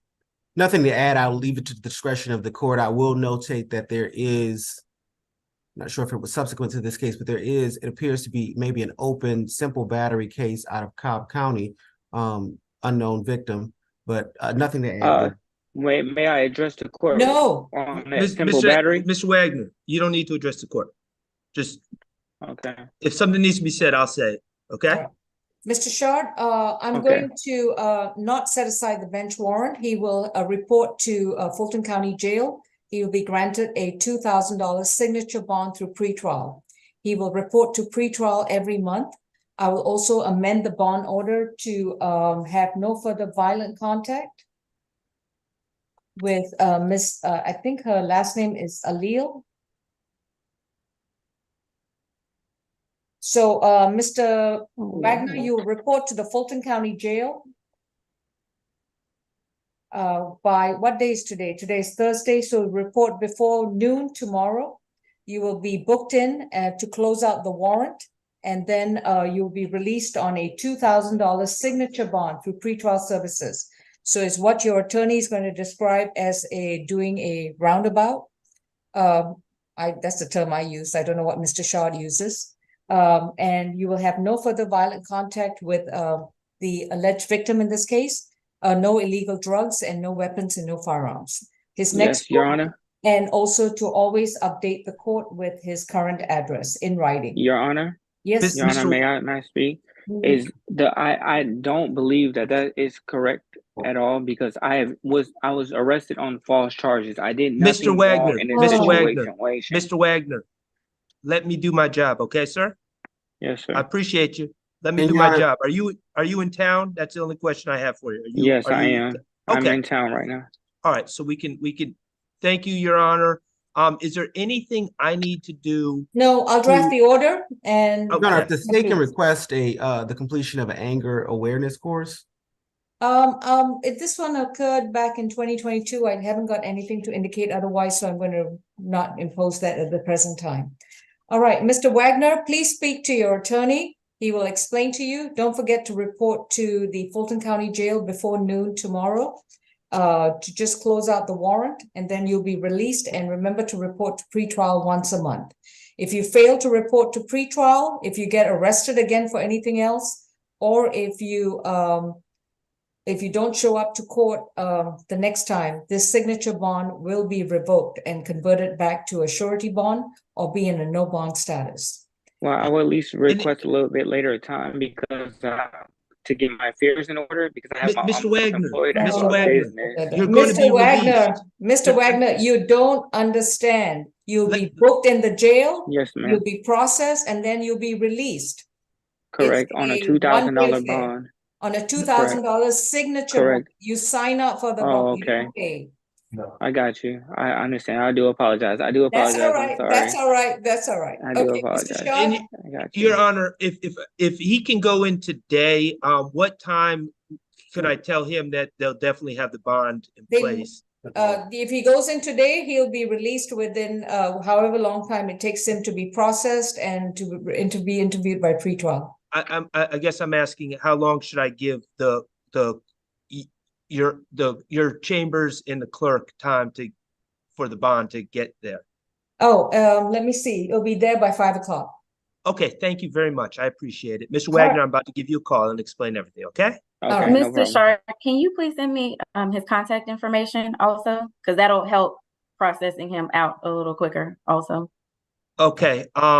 I can send you, I'll put my email in the chat for you. All right, thank you. Thank you, ma'am. All right, Mr. Wagner, you're free to go. Ms. Layla, you're free to go. Mr. Shard? Well, back to the grindstone. Thank you. Thank you. All right. Going back to position 40, Thank you. No, that's the case that's actually on the other calendar that's going to be heard later today confidentially. Okay. Deputy Francois, we'll have to take that further down. Are there any other SAP cases that I can address? Yes. Go back. Or probation revocation cases that I can Come on, address? Mr. Thompson. Your Honor, which was the case that they requested that it be addressed in the other calendar? 40. Turned out it was 20 and 40.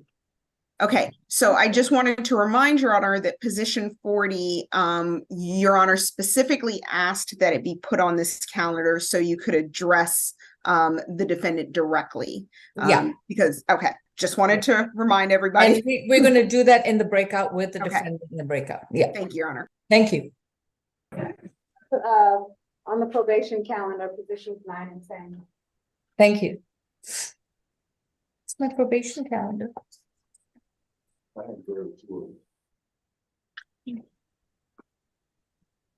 This is State versus Lewis Thompson.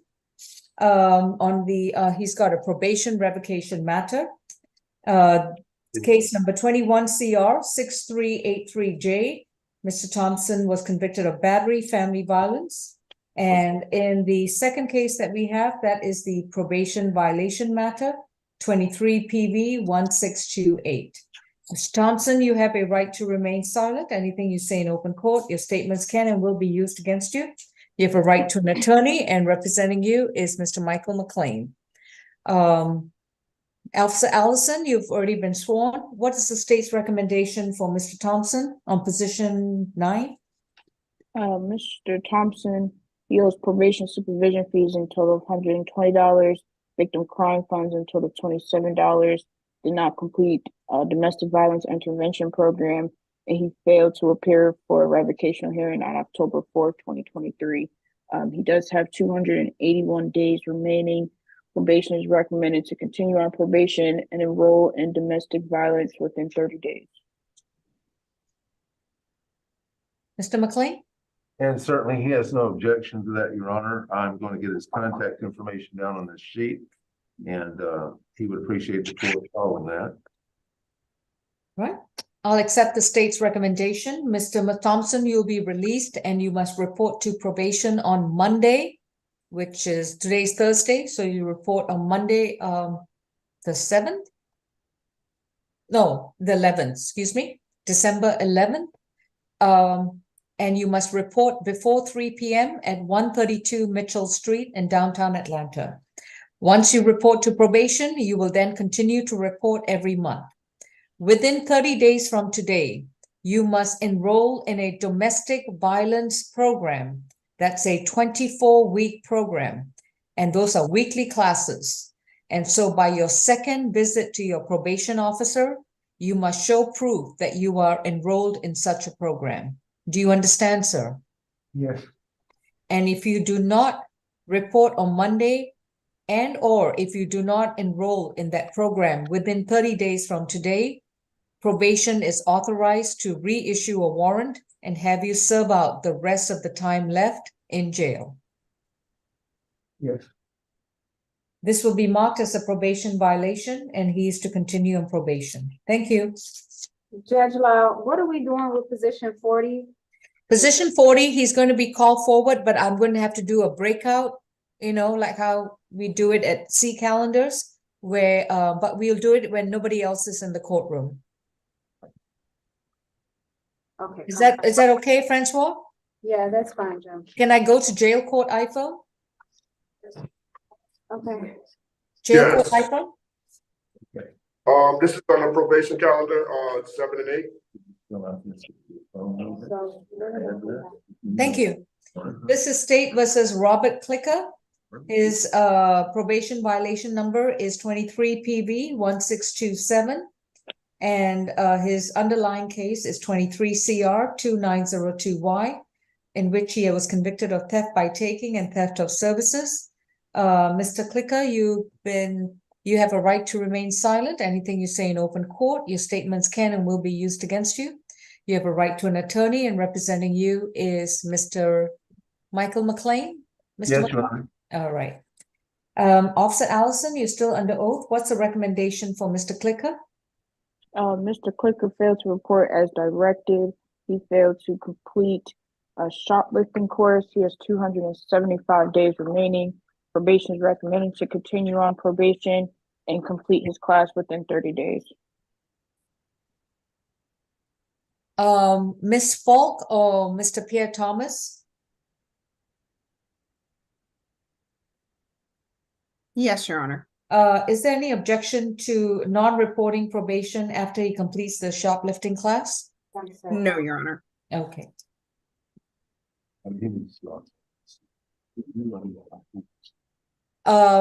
Mr. McLean? Your Honor, I don't believe that Mr. Clicker would have an objection. I could be wrong, but I doubt it. All right, let's ask. Mr. Clicker, the state is recommending that I put you back on probation. You will report to probation on Monday. And then within 30 days from today, you must complete your anti-shoplifting class or show enrollment in your Are you listening, Mr. Clicker? Yes, ma'am. Yes, ma'am. All right. And once you have completed your class, then your probation will be non-reporting. But you must bring proof of class completion to your probation officer before your probation goes into non-reporting status. That means you won't have to report after that. Is that something you'd like to consider? Yes, ma'am. Can I speak to my attorney for 1 second? Certainly. All right. We'll go. Would we like to do the laptop for Mr. Doden? All right. Mr. Angelo Dodis, if you would be kind enough to let Mr. McLean use your laptop, and will Miss Champion, oh, excuse me, not Miss Champion, it's Miss Strong, isn't it? Who's my host? Yeah, I have it. Yeah, Miss Strong. Miss Strong, could you put Jail Court iPhone and PD Angelo Dodis in a breakout, please? Courtroom 2, do we have a case for Mr. Dodis right now?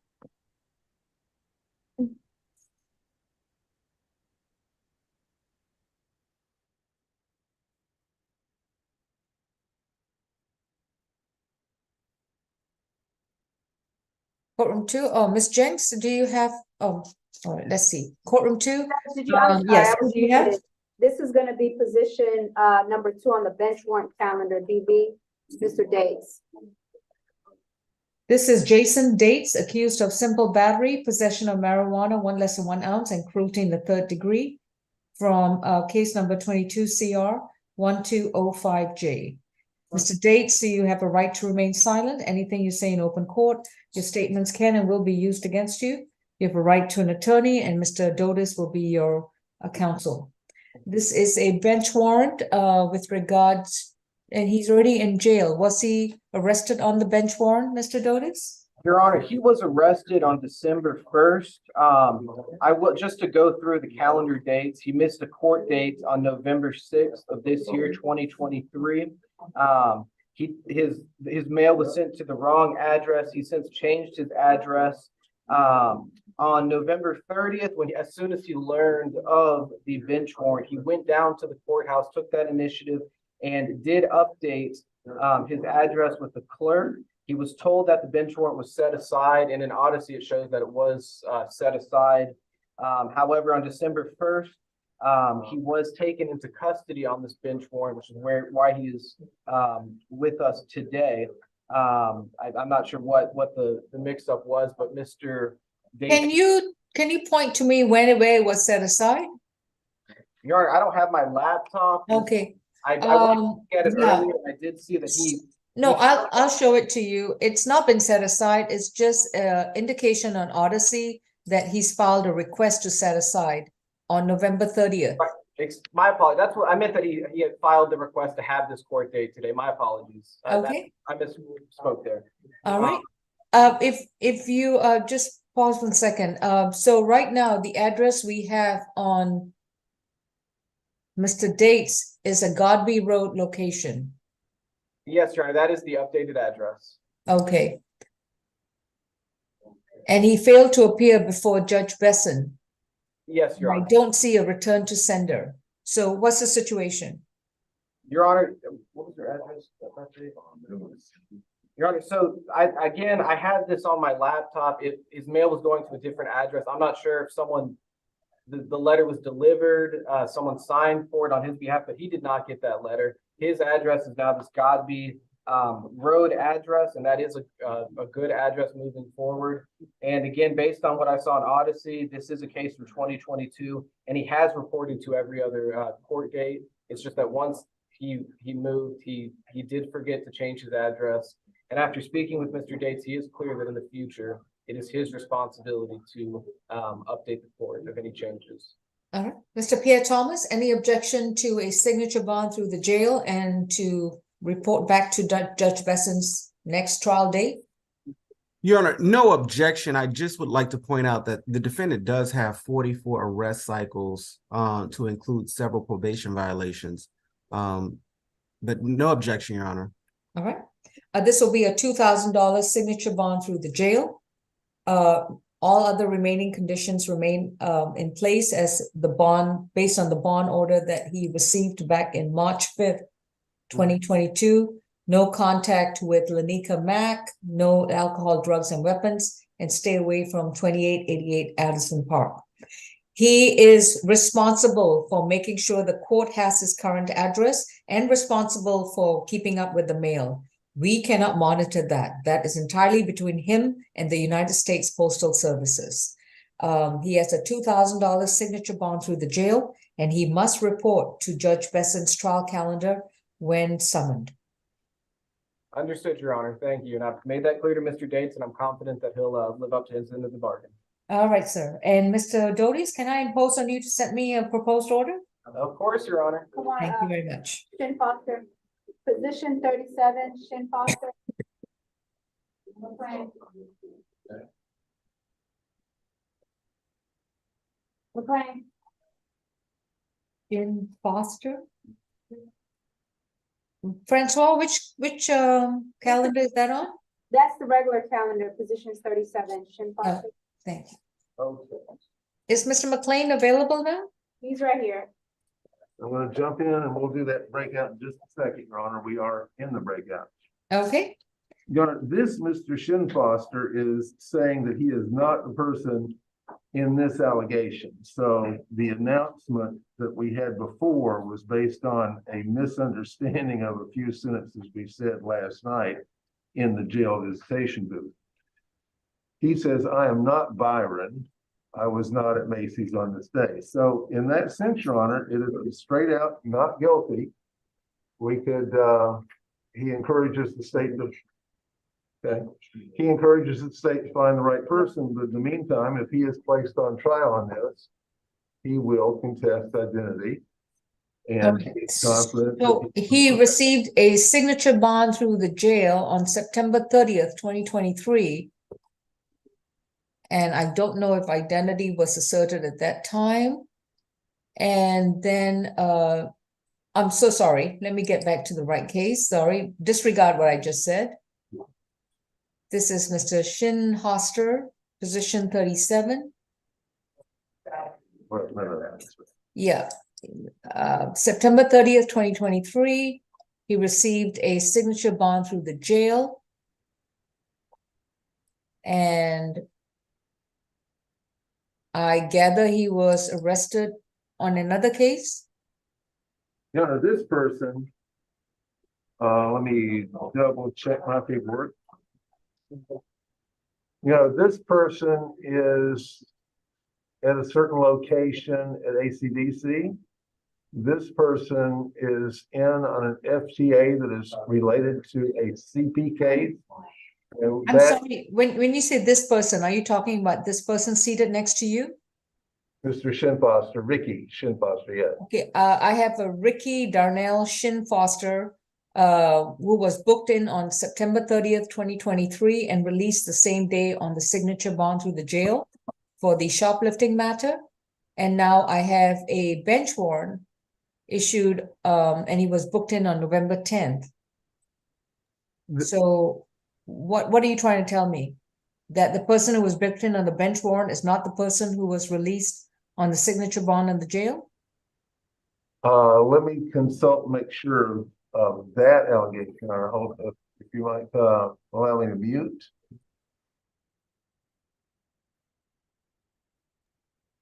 Jail court iPhone, is jail court iPhone out of the breakout? Ms. Strong? Looks like they left the, No, it doesn't look like they're in at all. I think they may have accidentally dropped out of the Zoom. Instead of leaving the breakout room, they left the meeting. Deputy Francois, could you contact the officer who was on jail court iPhone and please ask him Yeah, to? I don't have the contact number, Judge. Oh, okay. It's in the breakout room. They're in the breakout room, Judge. Okay, Ms. Strong, could you have them removed from the breakout by either closing out the breakout room or moving them into the main session?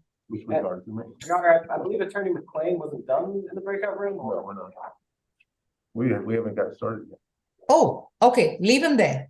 Apologies to cut it, sorry.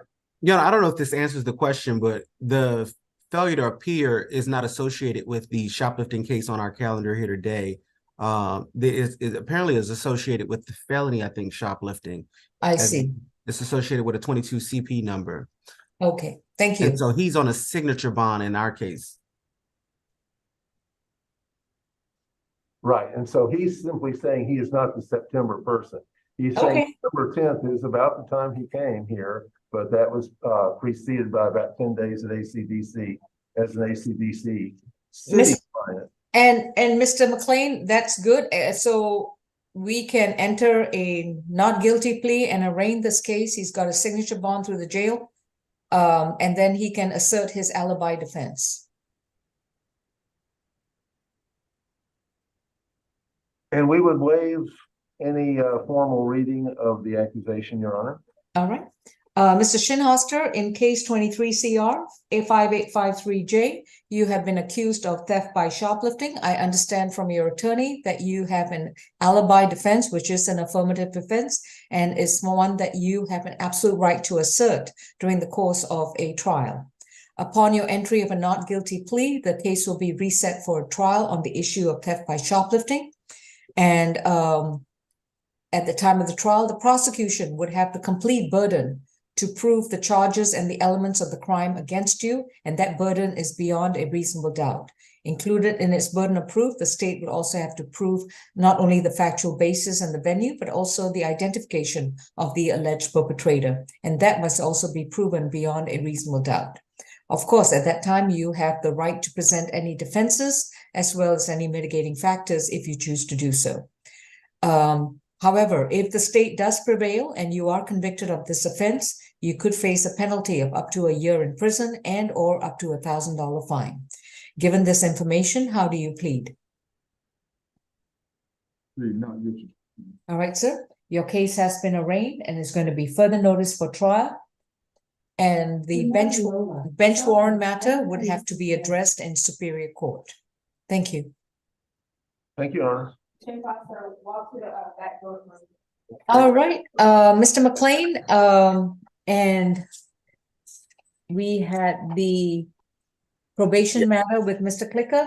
Mr. Clicker, have you had a chance to consult with your attorney? He has not. Okay. All right, let's go ahead and place them back in the breakout room. Your Honor, while they're in the breakout room, we could please readdress position 2 on the DV bench warrant calendar. I just wanted to see. Just 1 second, Mr. Dotis.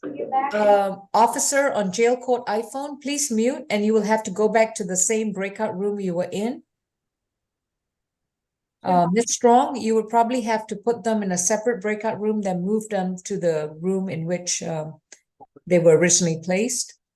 All right, Mr. Dotis, I'm so sorry you had background noise. Could you repeat position what on the DV bench warrant calendar? Position 2, Jason Dates, which we just addressed. I may have missed it. My notes say that it was a $2,000 signature bond through the jail. I didn't know how you split that between the charges. 1,000 on simple battery and 500 on the remaining 2 counts. That would add up to 2,000. Thank you, Your Honor. Just wanted to confirm. Okay. And then is Alvin Baldwin here by any chance? Alvin Baldwin. Alvin? Yes, ma'am. Thank you. Mr. Baldwin, have you had a chance to speak to a public defense attorney? Or No, do you have ma'am. an attorney? All right. No, ma'am. Mr. Dotis, Mr. Baldwin is position 1 on the bench warrant calendar. He's accused of battery and cruelty, and he filed a motion to set aside the bench warrant as well. Yes, Mr. Baldwin, you have a right to remain silent. Anything you say in open court, your statements can and will be used against you. You have a right to an attorney. If you cannot afford one, one could be appointed to represent you. Would you like an opportunity to, Mr. Dotis, would you like an opportunity to speak with him? Yes, ma'am. Your Honor, we're happy to speak with him. Attorney McLean asked Mr. Baldwin to call out the courthouse or the courtroom earlier. This is going to be Mr. McLean's case. I don't have any notes on my laptop. I see. So I would Okay. hold. I called the number like 18 times. I know. But as you can see, we are still ongoing with cases. Yes, So ma'am. you just have to wait. Maybe you'll have the 19th lucky call. But in the meantime, if you can put your phone number in the chat to courtroom 2, Okay. and maybe Mr. McLean will be able to return your call. Okay. Thank you. Thank you. Medical, did you have a case? All right. Deputy Francois, as soon as Mr. McLean is ready, we will address Mr. Clicker, who's on the jail court iPhone, and then we will address positions 20 and 40. I'll let Deputy Francois know when she returns. I think she stepped out of the room. It's just me, unfortunately, Your Honor. That's okay. No, it's not unfortunate. But I just wanted to put a game plan in place. While we are waiting for everyone to come back, I just wanted to go over the calendar. Mr. Dotis, position number 1, Mario Bibbs is reset to the competency calendar. Is next Thursday satisfactory? Your Honor, that would be great. Okay. This is reset to December 14th at 11 a.m. competency calendar. And that would be for positions 1, 2, 3, and 4. Position number 5 is reset to December 14th for Mr. Dotis, for you to confer with Mr. Brewer. Thank you, Your Honor.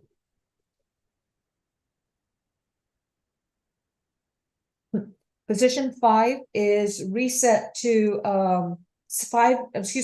position 6 and 7 is reset to December 21st at defense request for a 2-week reset. Position number 8, we are waiting on Michael Chanel. Right. I think we're just waiting for jail staff to work their way to Mr. Chanel. That'll be a negotiated plea, though, Your Honor. All right. Position number 9 is a 1-week reset. What's SW? Social worker, Your Honor. I need to have a. Okay. Excuse me, Your Honor. This is going to be a change of announcement. I'm going to file an eval for Ms. Combs. I did have a social worker in the room today. Okay. So I will have that filed as soon as I leave the courtroom.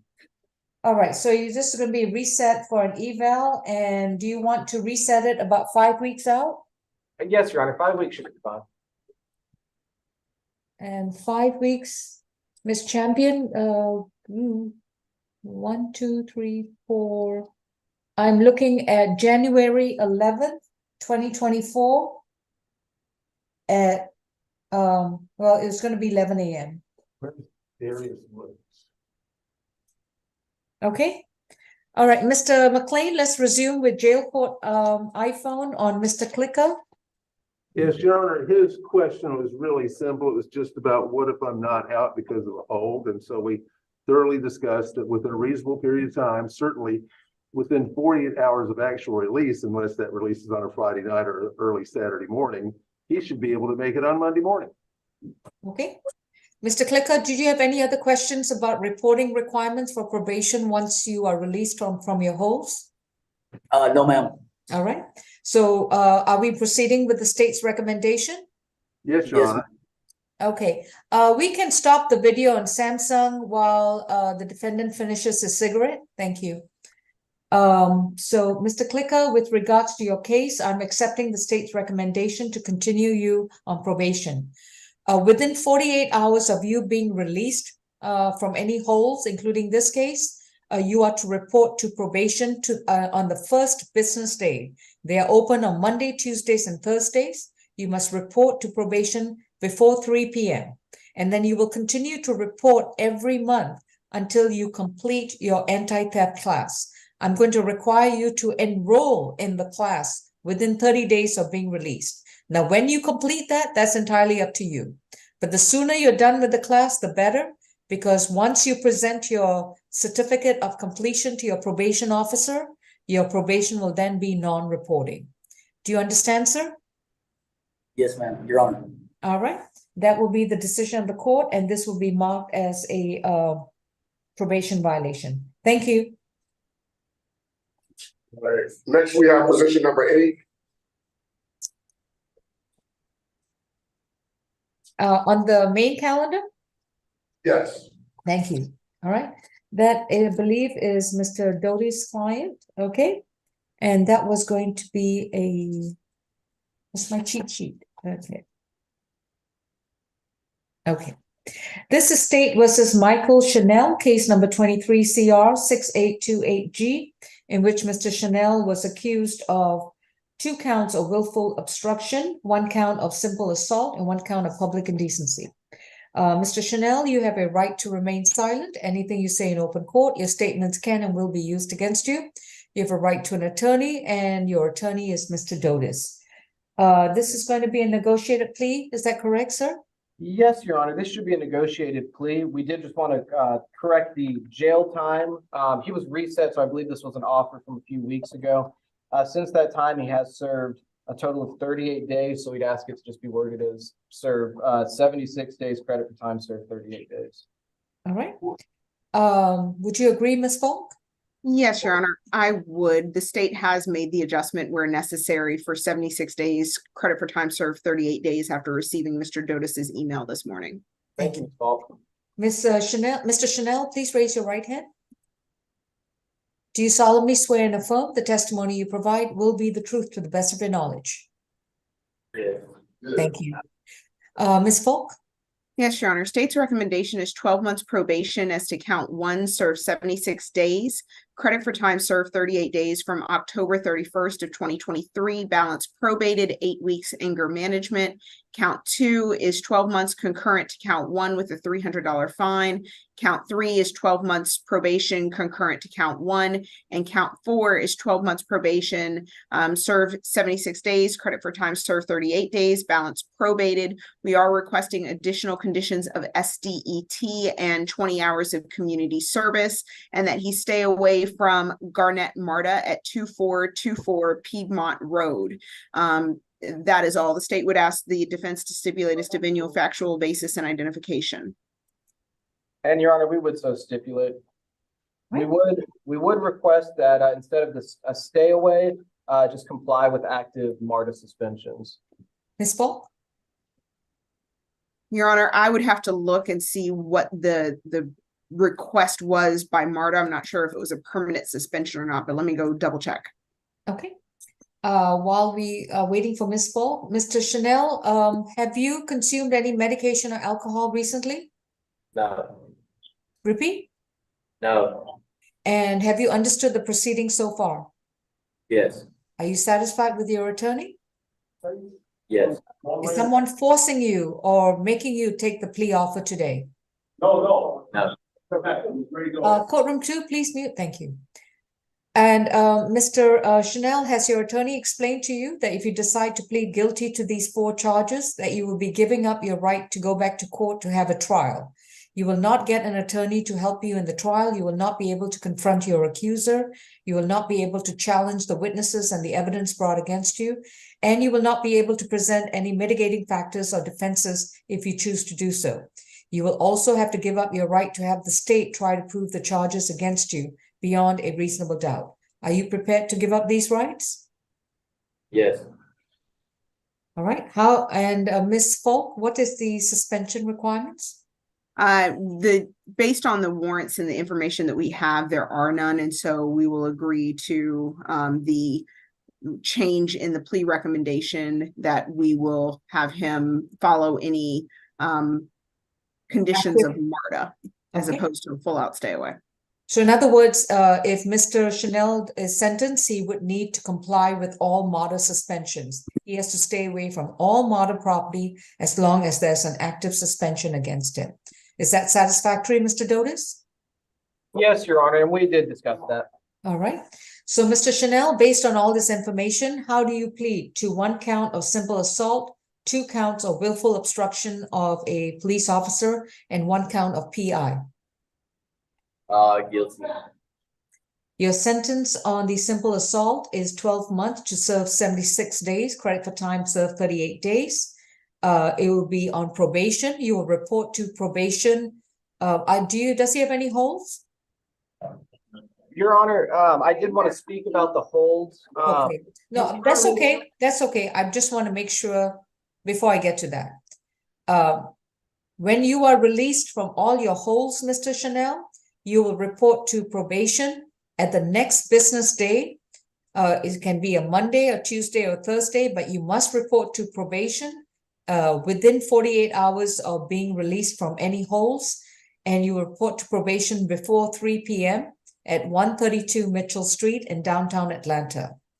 While on probation, you will complete an 8-week anger management program. This sentence will also apply to count 2 and 3, which will be concurrent. In addition to the 8-week anger management, you will pay a $300 fine. With regard to count 4, it's also concurrent, and you are required to stay away from all MARTA property in accordance with any MARTA suspension. Okay. That's it. Anything else, Mr. Dotis? Anything on the holds? Yes, Your Honor. So we did speak about his holds. He does have a hold in Lee County, Alabama, that he understands he will need to wait for. That should just be a simple probation matter that he's clear on. Once that's resolved, he is coming back to Georgia. He will begin a program with Rescue Mission of Middle Georgia in the Macon, Georgia area. That was a condition of his bond that was given 2 weeks ago, where he needed to be released directly to Rescue Mission. The issue was they would not come and get him until the Lee County hold was resolved, which is why we want to resolve this so that then he can go to Lee County, and then he plans on beginning that program. He is also clear that he will have these conditions of probation. We would ask the court to waive some of his probation fees so that he can land on his feet, as well as switch him to non-reporting status once he's completed those conditions. I would also just want to note, it is listed as no bond on the on his booking screen, so that there is a hold for this Rescue Mission of Middle Georgia. So I want to make sure that when we resolve this with this plea, that hold will be resolved so that Lee County. All right. Let's come up with this game plan then. All right. So, Mr. Chanel, looks like Alabama wants you for a short period of time. So this is what we're going to do. Your probation fees in this case is going to be waived for the first 4 months. So as soon as you begin probation with us, the first 4 months, you don't have to pay probation fees.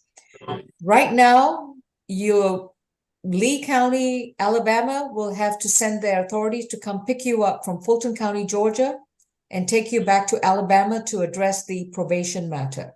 Do you understand, sir? Yes. Okay. Once you are done with the Alabama case and you are released, you are to travel back to Georgia and report to Fulton County Probation in person for the first visit. Okay. And you have to do that within 14 days of being released from Alabama. Okay. The location you have to report to is 132 Mitchell Street in downtown Atlanta. Okay. That's your first visit. Then you can go to the rescue mission, which is where? In Macon, Georgia? Yes, Your Honor, it is in Macon. And then once you are living in Macon, Georgia, your probation will be telephonic reporting. Do you understand? Yes, I understand. If you do not report to probation, if you are missing after the Alabama case, probation will issue a probation warrant and you will be back in jail with us. Okay. All right? That concludes the sentence. Thank you.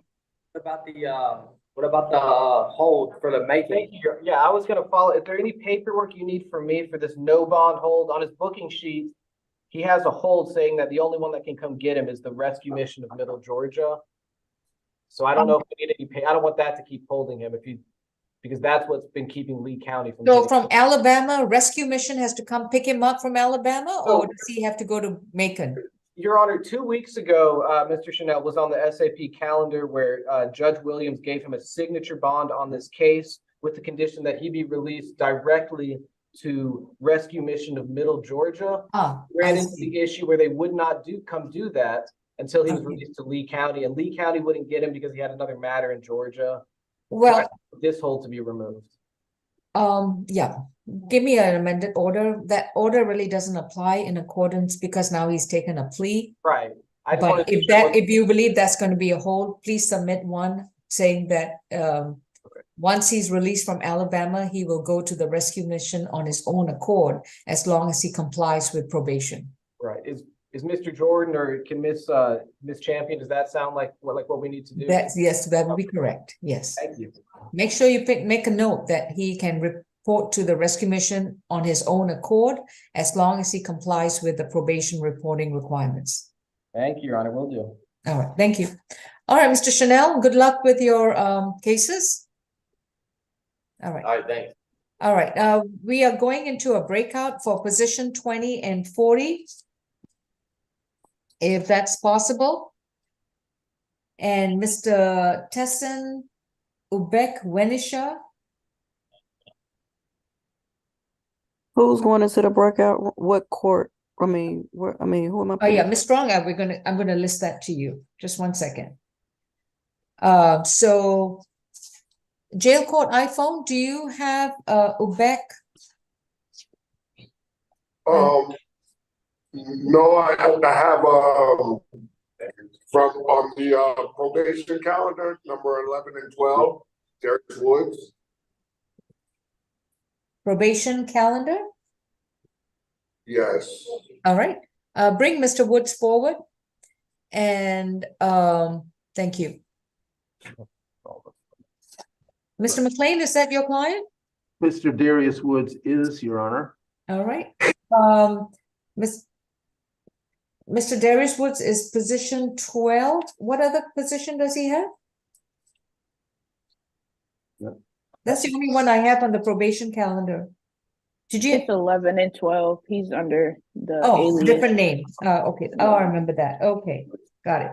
All right. So Mr. Darius Woods, case number is 22 CR 008-204Y. Was convicted of terroristic threats and acts from December, and this was from an offense date of December 8th. And then he's got a probation violation matter under an alias name, Dewan Tucker, and that probation case number is 23 PV 1605. Mr. Woods, or also known as Dewan Tucker, you have a right to remain silent. Anything you say in open court, your statements can and will be used against you. You have a right to an attorney, and representing you is Mr. Michael McLean. Miss Allison, Officer Allison, you've already been sworn. What's your recommendation? Mr. Woods owed probation supervision fees in total $257, victim crime funds in total $63, failed to report as directed on August 17, 2023, August 24, 2023, and September 15, 2023. Did not complete anger management and did not complete a drug and alcohol evaluation. He has 43 days remaining on his case. Probation is recommended to revoke the balance. All right. Mr. McLean? Your Honor, he throws himself on the mercy of the court. In 43 days, if allowed to continue, he could, I believe, get the anger management and the ADET done. Your Honor, he's been in for several days already. 40-something by coincidence. And, he says, you know, really, I really blew it. I messed up and I wonder if there's any way to get another chance. Okay. The reason for this reset, Your Honor, is we were hoping to get hold of some relatives. We had phone numbers. We were calling them for last week's court session, but they're all in jobs which require them to, they can't really get away on Zoom. One's driving a truck and the other's doing something similar, a production line, I believe. So as a practical matter, it's just us. I know they can't come down to the courthouse in person, but I'm a little baffled by why they can't appear. Well, by, in driving a truck, there's a schedule and there's GPS is tracking, you know, whether they're taking an unnecessary break. Understood. That's the way it goes sometimes. All right. Mr. Woods has also been booked into the Fulton County Jail on October 25th, 2023 on an open aggravated assault case. So while he was on probation for this matter, he's now been charged and arrested and charged on an open felony matter. I'm going to accept the state's recommendation. His probation is revoked. He will complete the 43 days left on the sentence. He will serve out the rest of the time. He's already been in custody for 44 days. Officer Allison, did you incorporate the 44 days in calculating the remainder of the time, or does he have 43 more days over and above the 44 days he's already served? I did not calculate the 44 days in, so if we calculate that in. He's going to be given credit for the 44 days that he's already been served, is already served on so far. So therefore, his probation matter is completed. This case is closed and completed, and this will be marked as a probation violation. So one question, Judge. Do I get released today? You have the, oh, well, I guess you do, because your aggravated assault case was dismissed. So yeah, as far as Fulton County is concerned, you should be released. Very good. Your Honor, it turns out that on our main calendar of SAP, just one second, Mr. McLean. Yes. Yes, officer, we are done with jail court iPhone. Thank you. So, No. Officer Allison, please make sure that this is marked as a closed probation case. He's been given credit for the 44 days. I will. Thank you. I'm Yes. sorry, Your Honor. We do have a probation calendar, on a probation calendar, number 5 and 6. Okay. And Judge, good morning. Rachel Jenks from the PD's Yes. office. How are you? Fine, thank you. How you doing, Your Honor? Good morning. That's good. I'm just wondering, do you have an ETA on when we could address the competency calendar? The only reason I'm interjecting is that we've got a tribute for Mr. Howard happening in Judge Porter's courtroom shortly. So I just wanted to get a kind of time frame. 11:30 a.m. That's when you're starting the calendar? Yeah. Okay. Is that okay? I do know that. Yeah, I know it starts at 11, right? Yeah, so Okay, I mean, let if me there's do any it way at- we could address it now, that would be appreciated, but if that's impeding your flow, then I also understand. I have, yeah, I know, I can see it on my calendar as well.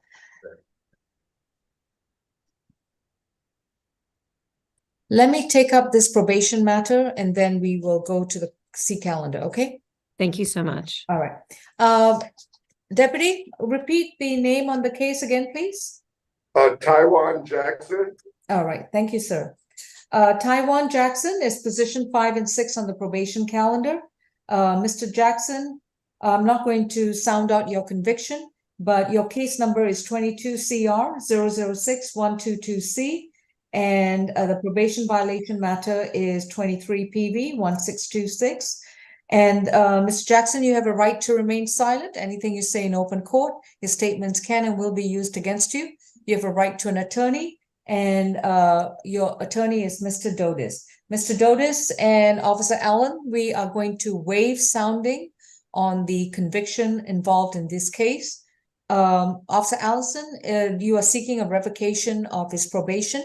Could you please tell me what's the recommendation. And anyone appearing on Zoom that's, please mute your screen other than those involved in this case. Wanda Allen, please mute your screen. Thank you. Officer Allison? Your Honor, I just wanted to know, also, he has two cases, with us with the warrant. I didn't know if you want to hear both of them and get both of them resolved. Because then he will be hold on the other warrant. I did contact the clerk's office on that. Give me the two other case numbers. So I have 22 CR 6122C. What are the other two case numbers? There's one more. The other one is 22 CR 007875C. 7875C. Yes. Is that a charge that's going to require waiving sounding? Not. I don't. Let me so. see. Just No. 1 second. Just 1 second. Mhm. Just to make sure. 22. No, Your Honor. Okay. And what was the conviction in that case? It was criminal trespass. All right. Okay. Let's address both cases then. Okay. So on the first case, and then 6122C, Mr. Jackson failed to report as directed, did not complete sexual deviance class. SDET, sorry. And did not complete 40 hours of community service. He has 11 days remaining in that case, and we are recommending for time served, case closed. And on the other case, and in 7875C, he owes probation supervision fees in a total of $320, did not report as directed, and did not complete a drug and alcohol evaluation. He has 94 days remaining in that case, and we are also recommending for time served, case closed. All right. Mr. Dotis? Yes, Your Honor. I spoke with Mr. Jackson. We're, of course, in agreement with probation to close out these cases. I will note that the petition I received for the case number ending in 7875C, the only offense listed is criminal trespass. When I look on Odyssey, it looks like he entered a plea to 1 count of criminal trespass and 1 count of possession of marijuana less than 1 ounce. So if we could get an updated petition with both of those offenses, I don't want that second offense to continue holding him. Yeah. Officer Allison, I'll accept the state's recommendation. Both cases will be marked as a probation violation. We will give him credit for the time served, and the remainder of the time is commuted to time served. And both cases are closed out. So his obligations for both cases are completed. And Officer Allison, please be sure that when you submit the paperwork that it closes out both cases. Yes. All right. Okay, thank you. Deputy, do you have anyone else at Jail Court Eiffel? Yes, we have on the probation calendar, positions 1 and 2. Okay, I will be back with you at 11. I'll be back with you at 11:35. Okay, thank you. We're going into the competency breakout. And Miss Strong, you will place Miss Jenks, Mr. Dennis Murphy, Shelley Falk, Kia Burgess, myself, and Deputy. It's actually Kasha. Sorry, Judge. Oh, Kasha. Okay, Kasha. And Prosecutor Pierre Thomas. Mr. Pierre Thomas, okay, yeah, please remove the hand. And then before you put me in the breakout, is there anyone else who needs to go into breakout? And then the last one will be Deputy Francois. Do we have position Mr. McLean and position 20 and 40 on the main calendar? This is Officer Blunt. Judge Law, can we do Mr. Bell before we go into the breakout session? Because he was sick and I'm gonna take him back over to his housing location. I can't because I've already got other people who have other matters. Just give me to 11:30 if you can hold on. I have 15 minutes, okay? Judge. Yeah, Mr. Murphy, we're going to put you in the breakout. Yes, Judge, I'm going to join. My client's mother, I wasn't sure, was she allowed to listen in or she has to stay out? She can come in. Who is she? It should be Brenda T. Garden. She's the mother of Mr. Kaplan. I don't see her name on the Zoom. Okay, she could be joining. Okay, Your Honor, I just want to give you a heads up. Brenda T. Garden, if you're present, you need to unmute and I apologize, Miss Judge. T. Garden. Was Kia Burgess not Thank- going in with you, or was she? Kia, you joining us too, Riz? I Okay. believe she is. She Ms. should. Abden, did you want to be placed in there as well? Yes, thank you. Okay. All right. And Zoom user, could you unmute and identify yourself? Unmute and identify yourself. Please hurry up. I'm under a time frame. My goodness. Okay. Miss Strong, put me in the breakout, and then if that lady is Miss Garden, we can put in the breakout as well. But put me in the breakout now. Thank you.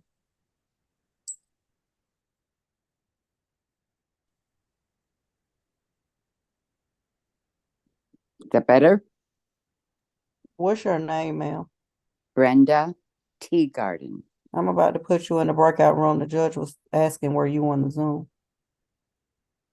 I don't know what is that breakout room? They're in the meeting in reference to your son. Right, and I want to hear what's going So I'm on. about to place you in the breakout room. I don't know what that means. Okay, just hold on a moment. Okay.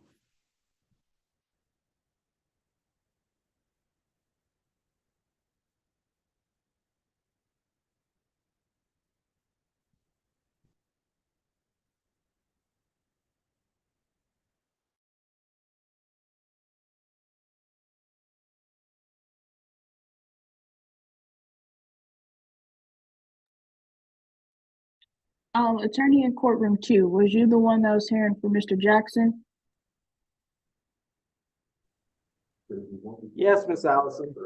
Hi, that petition is correct for possession that he was sentenced to serve time. He was only probated for the criminal trespass. So you could go ahead and sign that petition that was sent to you. Perfect. Thank you for double checking. I'll send it No shortly. problem. Thank you.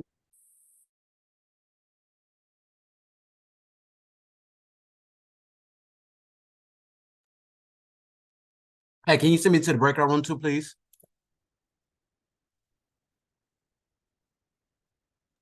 Who is it? Attorney Pierre Thomas.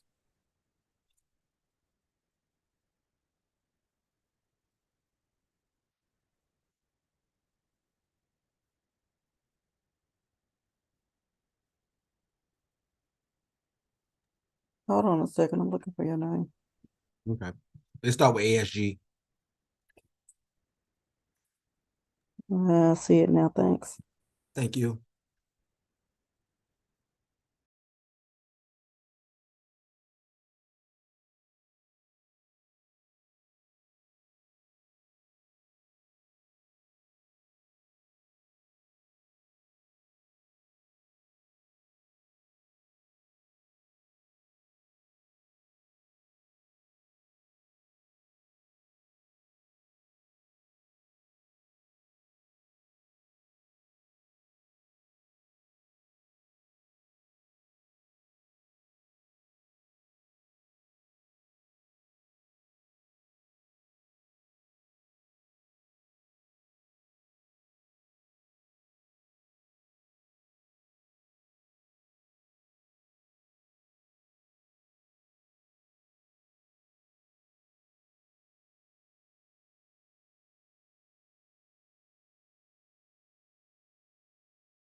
Jail court iPhone?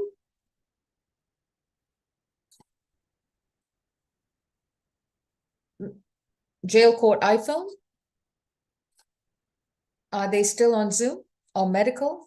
I wasn't sure. Yeah, they're still on Zoom. All right. We are back and resuming with state all-purpose. Jail court iPhone is there. And Mr. McLean, I think that might be your client. Could you let us know again, Deputy, who is at the jail court iPhone?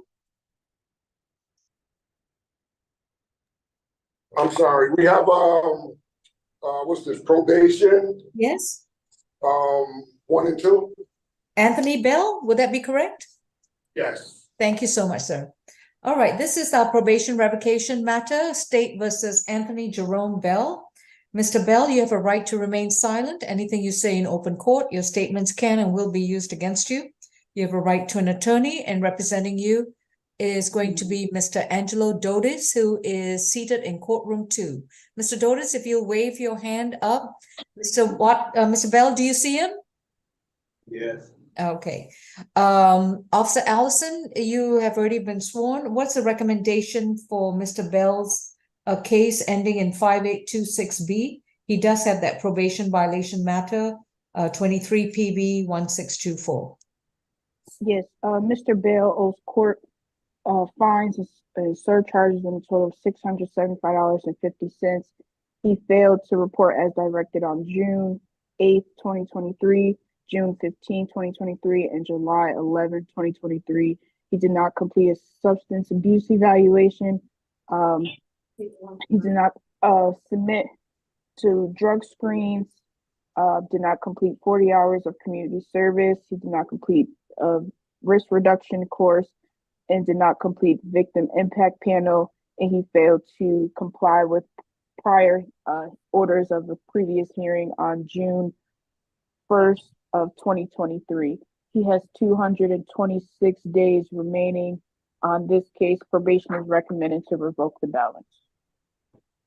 So he had a probation hearing before Judge Morrow on June 1st? Yes, he did. And he was put back on probation? Yes. And did he report back after June 1st? He did not. Okay. Mr. Dotis? Yes, Your Honor. Oh, I'm so sorry. What was the recommendation? To continue on probation? It was to revoke the balance, Your Honor. Revoke the balance. Okay. All right.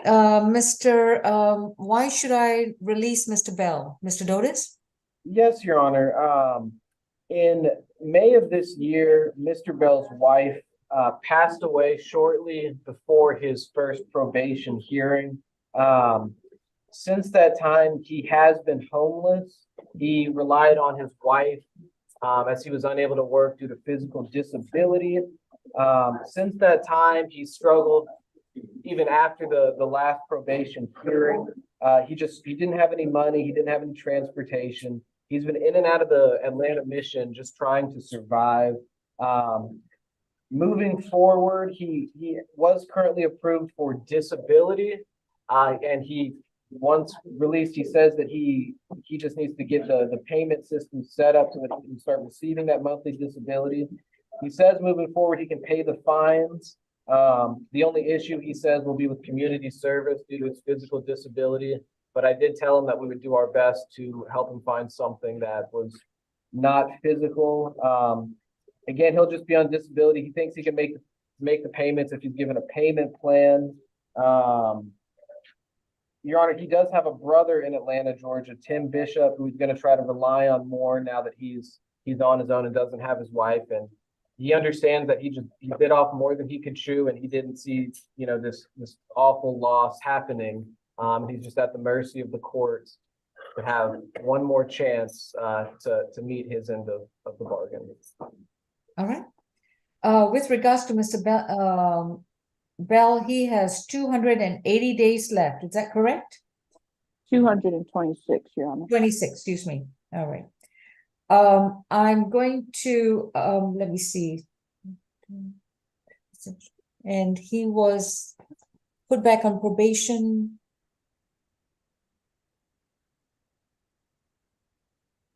on June 2nd, 2023. All right. With regards to the 226 days for this probation violation, I'm going to sentence him to 45 days, give him credit for 16 days. He has, I think, an additional 15 more days at the jail. And then he will be back on probation to serve out the remainder of the time. He will report to probation within 48 hours of being released. He will complete the alcohol and drug evaluation within 30 days of being released and submit himself to continuing treatment if required. He will update his address with the courts at wherever he decides to live, and he will report to probation every month. I will dispense with the 40 hours of community service, but he will have to report to probation every month. I will waive his probation fees from today onwards. Any fees that he's accrued, he'll need to go on a payment plan with probation to pay that off. Officer Allison, any comment? No, Your Honor. How many days was he to serve? To serve 45 days, credit for time served 16 days. So that should give him 13 more days to serve at the jail. Okay. Anything else, Mr. Dotis? Nothing further, Your Honor. I'll provide an updated contact sheet for probation. All right, thank you.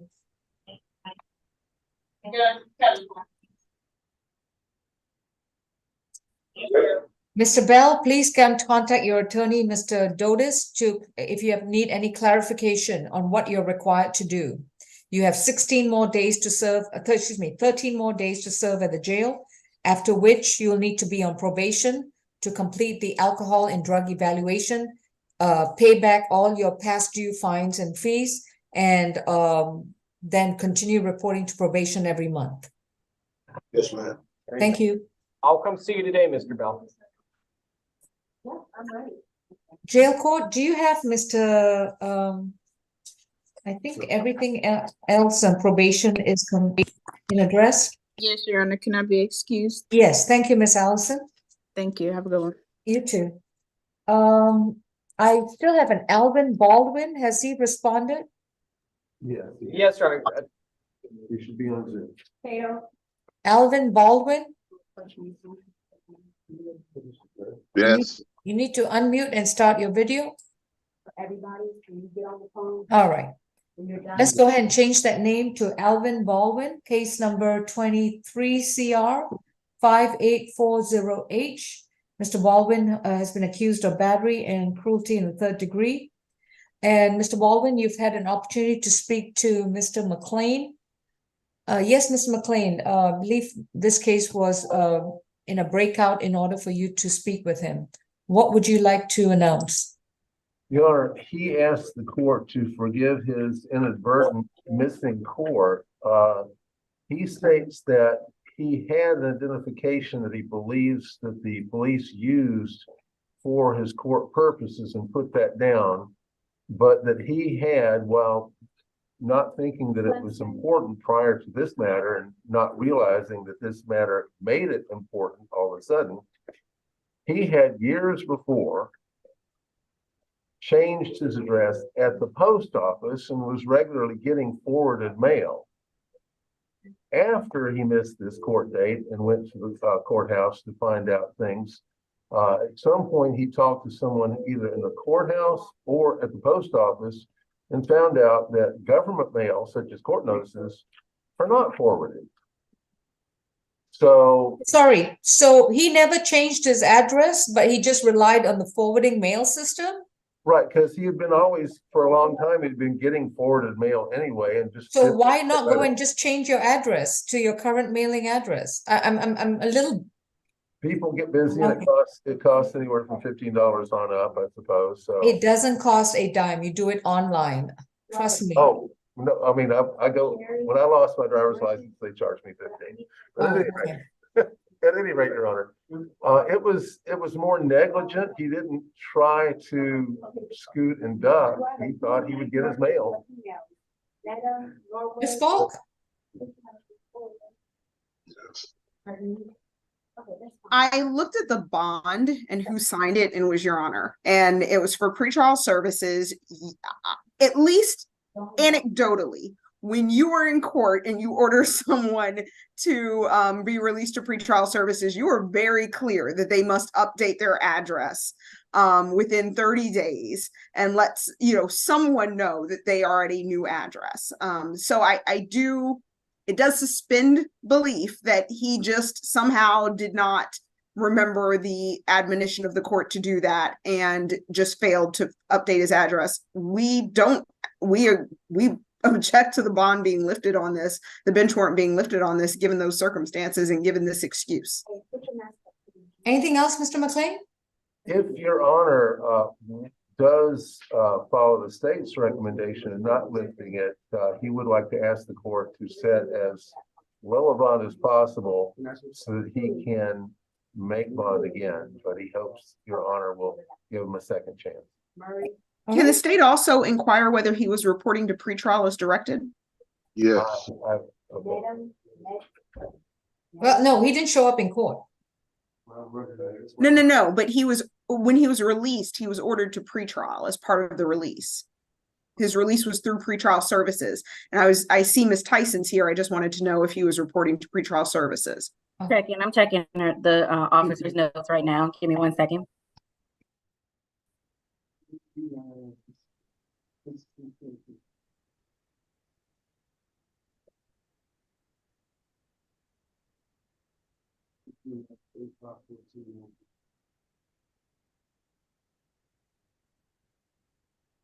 For Mr. Cook.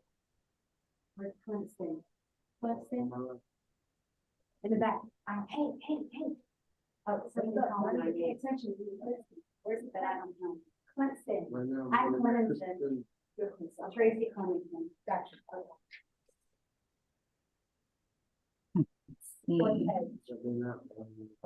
looks like, yes, he reported for orientation, and then the next thing was the actual court date. So he reported for orientation in October, court date was in November. And yep, that was it. No communication after that. So he missed that court date, but he did report for orientation. Request to set aside the bench warrant is denied. Mr. Baldwin will report to the Fulton County Jail before 5 p.m. tomorrow, which is December 8th. His bond on the battery will be $1,000. On the cruelty, it'll be $500. His total bond is a $1,500 surety bond. The conditions of the bond will remain the same, which, just give me a minute, is no further contact with Jasmine Gibson and the minor DF to stay away from 1981 Martin Luther King Jr. Drive to complete the one-day anger awareness program. I don't know if you did that with pretrial. Have you completed your class with pretrial? No, not with pretrial, no. Okay. Well, since you're not reporting to pretrial anymore, that won't be a requirement anymore. But while you are out on bond, once you make bond, you'll be required to complete the domestic violence intervention program. And you will enroll in such a program within 60 days of being released on your next bond. But you have to report to court, to the jail by tomorrow before 5 p.m. Okay. Mr. McLean, I'll draft the order for that. Thank you, Your Honor. Thank you. All right, I believe that takes care of the DV bench warrant calendar. Just to make a position number one, the motions denied.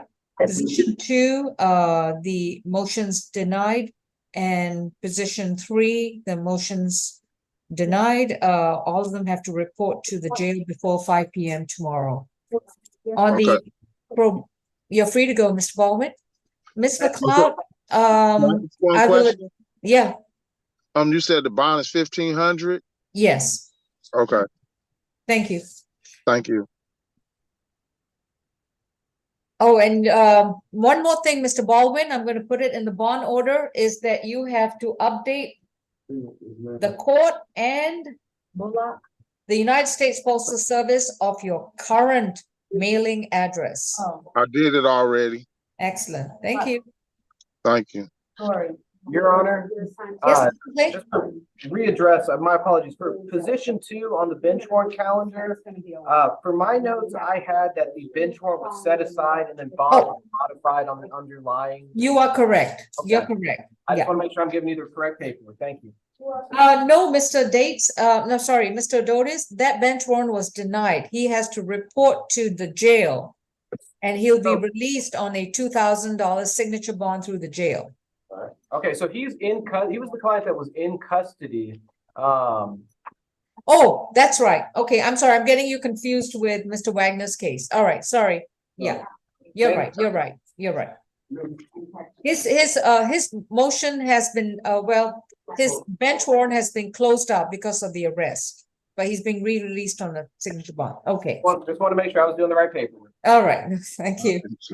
Well, that was about 200 cases ago, so I'm sorry. All right. On the probation revocation calendar, Bell is to serve additional time and then continue on probation. Position 3, Cox, his probation has been revoked. Position 5, Jackson, this one is to, I think his probation is time served. On position 8, Clicker, he's continued on probation. Position 9, Thompson, that's continued on probation. And position 11, Tucker, position 12, Woods, his probation's revoked. But it's completed, so he should be released unless he has any other holds. On the SAP calendar, Ms. McLeod, we just have that one competency matter to address. Just give me a moment and I will be right with you. Yes. 1, 2, 3 is reset and 4 are reset to December 14. Or was it? No, December 21st, excuse me, December 21st. I believe that one was December 14th, Your Honor, because I think he's already been on that list. It was December 14th. December 14th, I miswrote that. Okay. Position 5 is reset to December 14th for him to speak with Mr. Dotis. Position 6, Butts is reset to December 21st. Same announcement. Position 7, December 21st. Position 8, Chanel was a plea. Position 9, Combe was reset for evaluation. Reset date January 11th, 2024 at 11 a.m. Position 10 is waiver of arraignment and further notice for trial. Position 11 is reset December 14th for her to speak to Stephen Ward. Position 12 is a waiver of arraignment and further notice for trial. Position 13, Forts, is a waiver of arraignment and further notice for trial. Same announcement for position 14, 15, further notice, arraignment for further notice for trial. Position 16, Horton, 16 and 17. Your Honor, that was a waiver of arraignment and presence. So that's further notice for trial for position 16 and 17 and 18 and 19. Those are all waiver of arraignments, right? Yes, Your Honor. Okay, all further notice for trial. Position 20, Eric Jackson is is that going to be reset to a competency calendar? That's a breakout from my understanding from PD McLean. Right. Oh, that 20 and 40. That's right. Okay. So the breakout will be 20, 40, and Miss McLeod's case as well. Position 21, Moses, and 22, those were pleas, and position 22 is null pros. Position 23, Nunes Ortiz is arraigned and further notice for trial. Same announcement for 24 and 25. Position 26, Perkins was a plea. 27, Harris Peters. Mr. McLean, 1 week reset. So that will be reset to December 14th. Hey, Doris, Position 28, 20 through position 34 is arraigned and further notice for trial. Position 35, not 35, 38. Larry Sims, was a, excuse me. So 38 and 39 is reset to December 14th. Did I miss one? And then I believe position. Oh, Shinhoster, position 37, excuse me. 37 was arraigned and further notice for trial. That brings us to position 40 that's going into the breakout. All right, so I have position 20, Jackson. Position 40, Ubek Wenisha. And Ms. McLeod's matter on the competency calendar to go into the breakout. Your Honor, position 36, what was the announcement on that? Did we? 36 is, that was Mr. Rucker, wasn't it? I'm showing Sean Shannon. Oh, Sean Shannon? Please. Oh, you're right. Let me go back to 35, 36, and 37. 35 was Sean Shannon and 36 were pleas. Sorry. Yeah. And then 37 was arraigned and further notice for trial. And then 38 and 39 are reset to December 14th. Is that correct? All right. Medical, who do we have, please? Ms. McLeod, who's flying on the company's calendar.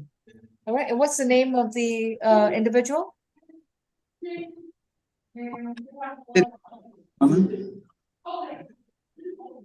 Medical, what's the name of the defendant? I'm asking who is Ms. McLeod flying, because I'm not sure. Okay. I need a name. Because Oh, that would be Sydney James. Oh, okay then, thank you. And do you by any chance have Ms. Jackson and Ubek Newisha? No, I don't. Okay. Do we need Mr. Kaplan, position number 7 on the company? No, we don't. Only Okay. person we require is Sydney James. All right, thank you. Deputy Francois, do you have a update on position 20 and 40, Jackson and Ubek Wenisha? Okay.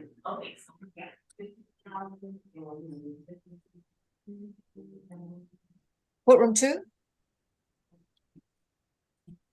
Yes, Judge, who are you asking for? Because I'm doing another calendar. Oh, I'm so sorry. Position 20 on the SAP calendar, we have Mr. Dodis, I think it's Mr. McLean's clients, Eric Jackson. And then position 40, Ubek. Hold on, Judge. Let me look at the full sheet to see what floor they're on. Okay, who's the first person? Eric Jackson. He's on 6 South. I sent someone up there. Hold on. All right. And Ubek Wenisha, position 40. Say the name again, Judge Law. Oh my, Taysen. He's at ACDC. ACDC, will they be coming on Zoom?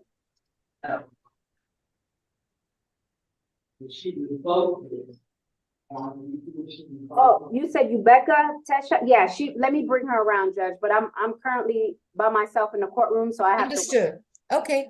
You let me know if we can put Taysen Ubek Wenisha in a empty courtroom. So, Judge, are you guys ready for the competency? Because I can also. We're done with the competency. Except for James Sidney. And do you guys need Duval? I need no, I don't need anyone else from competency except Sidney James.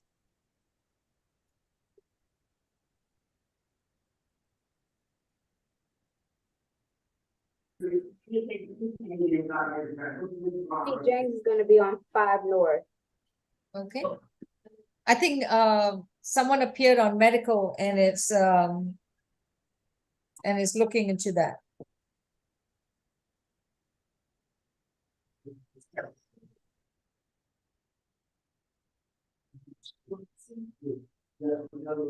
All right. Mr. Dotis, do you represent any of these three individuals? Jackson, Ubek, Venisha, or Sydney? James?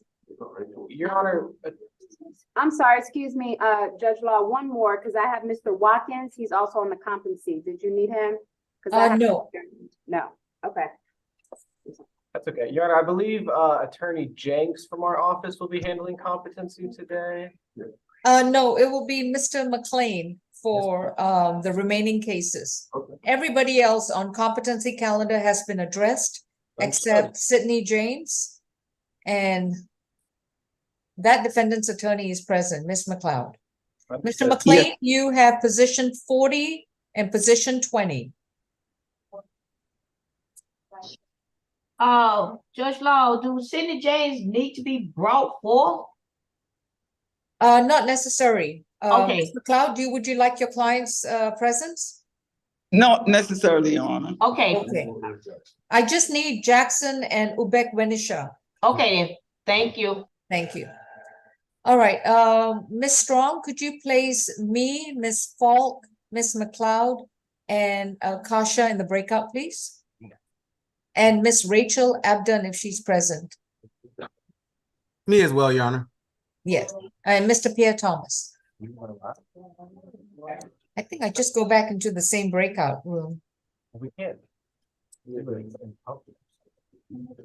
It'll be joint breakout room 3 for those of you who were previously there.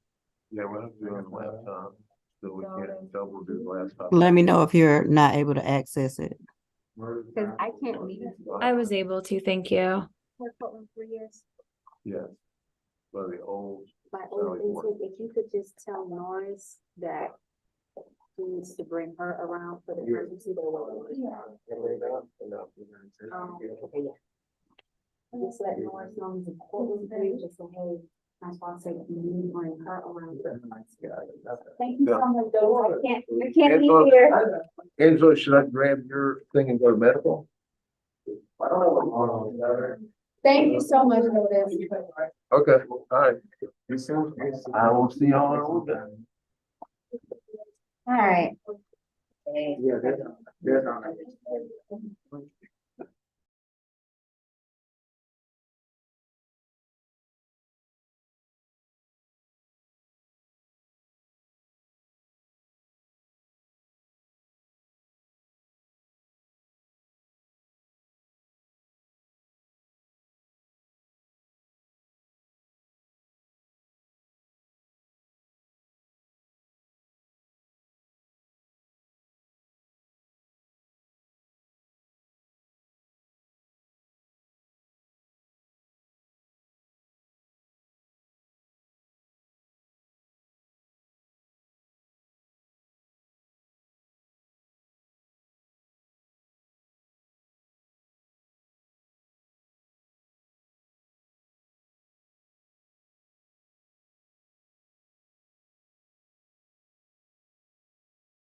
Mr. McLean, are you supposed to be in the breakout room?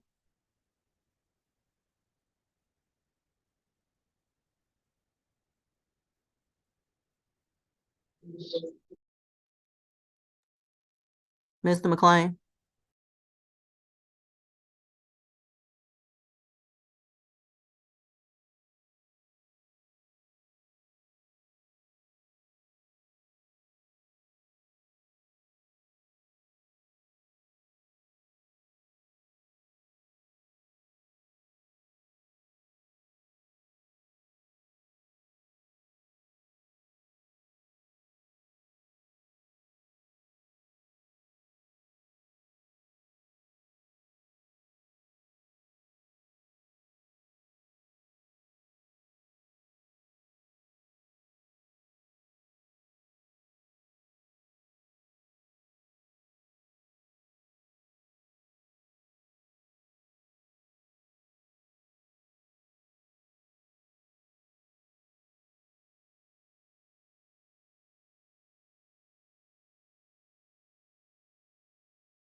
Sorry, jail court iPhone, could you please unmute?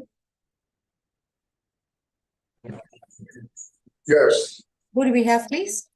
Oh, we have position number 20, Mr. Eric Jackson. All right, Mr. Eric Jackson, your case is going to be addressed on December 14th at 11 a.m. along with your other open case.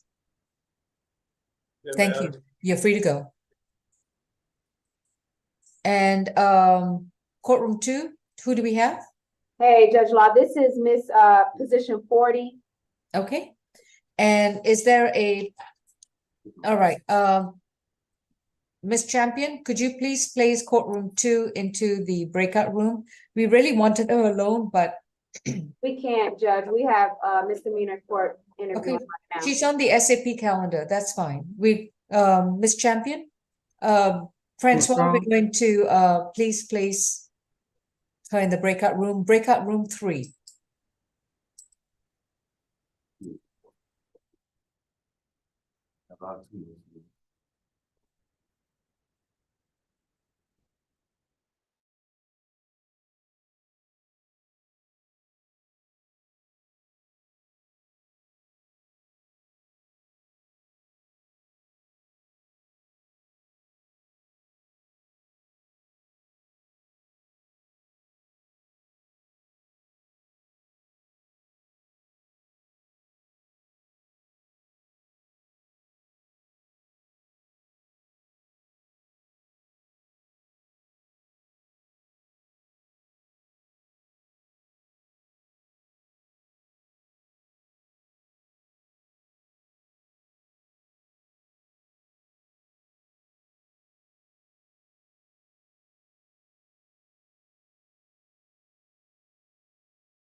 That concludes the SAP calendar. We will resume the matter at 2 p.m. for the C calendar. Thank you.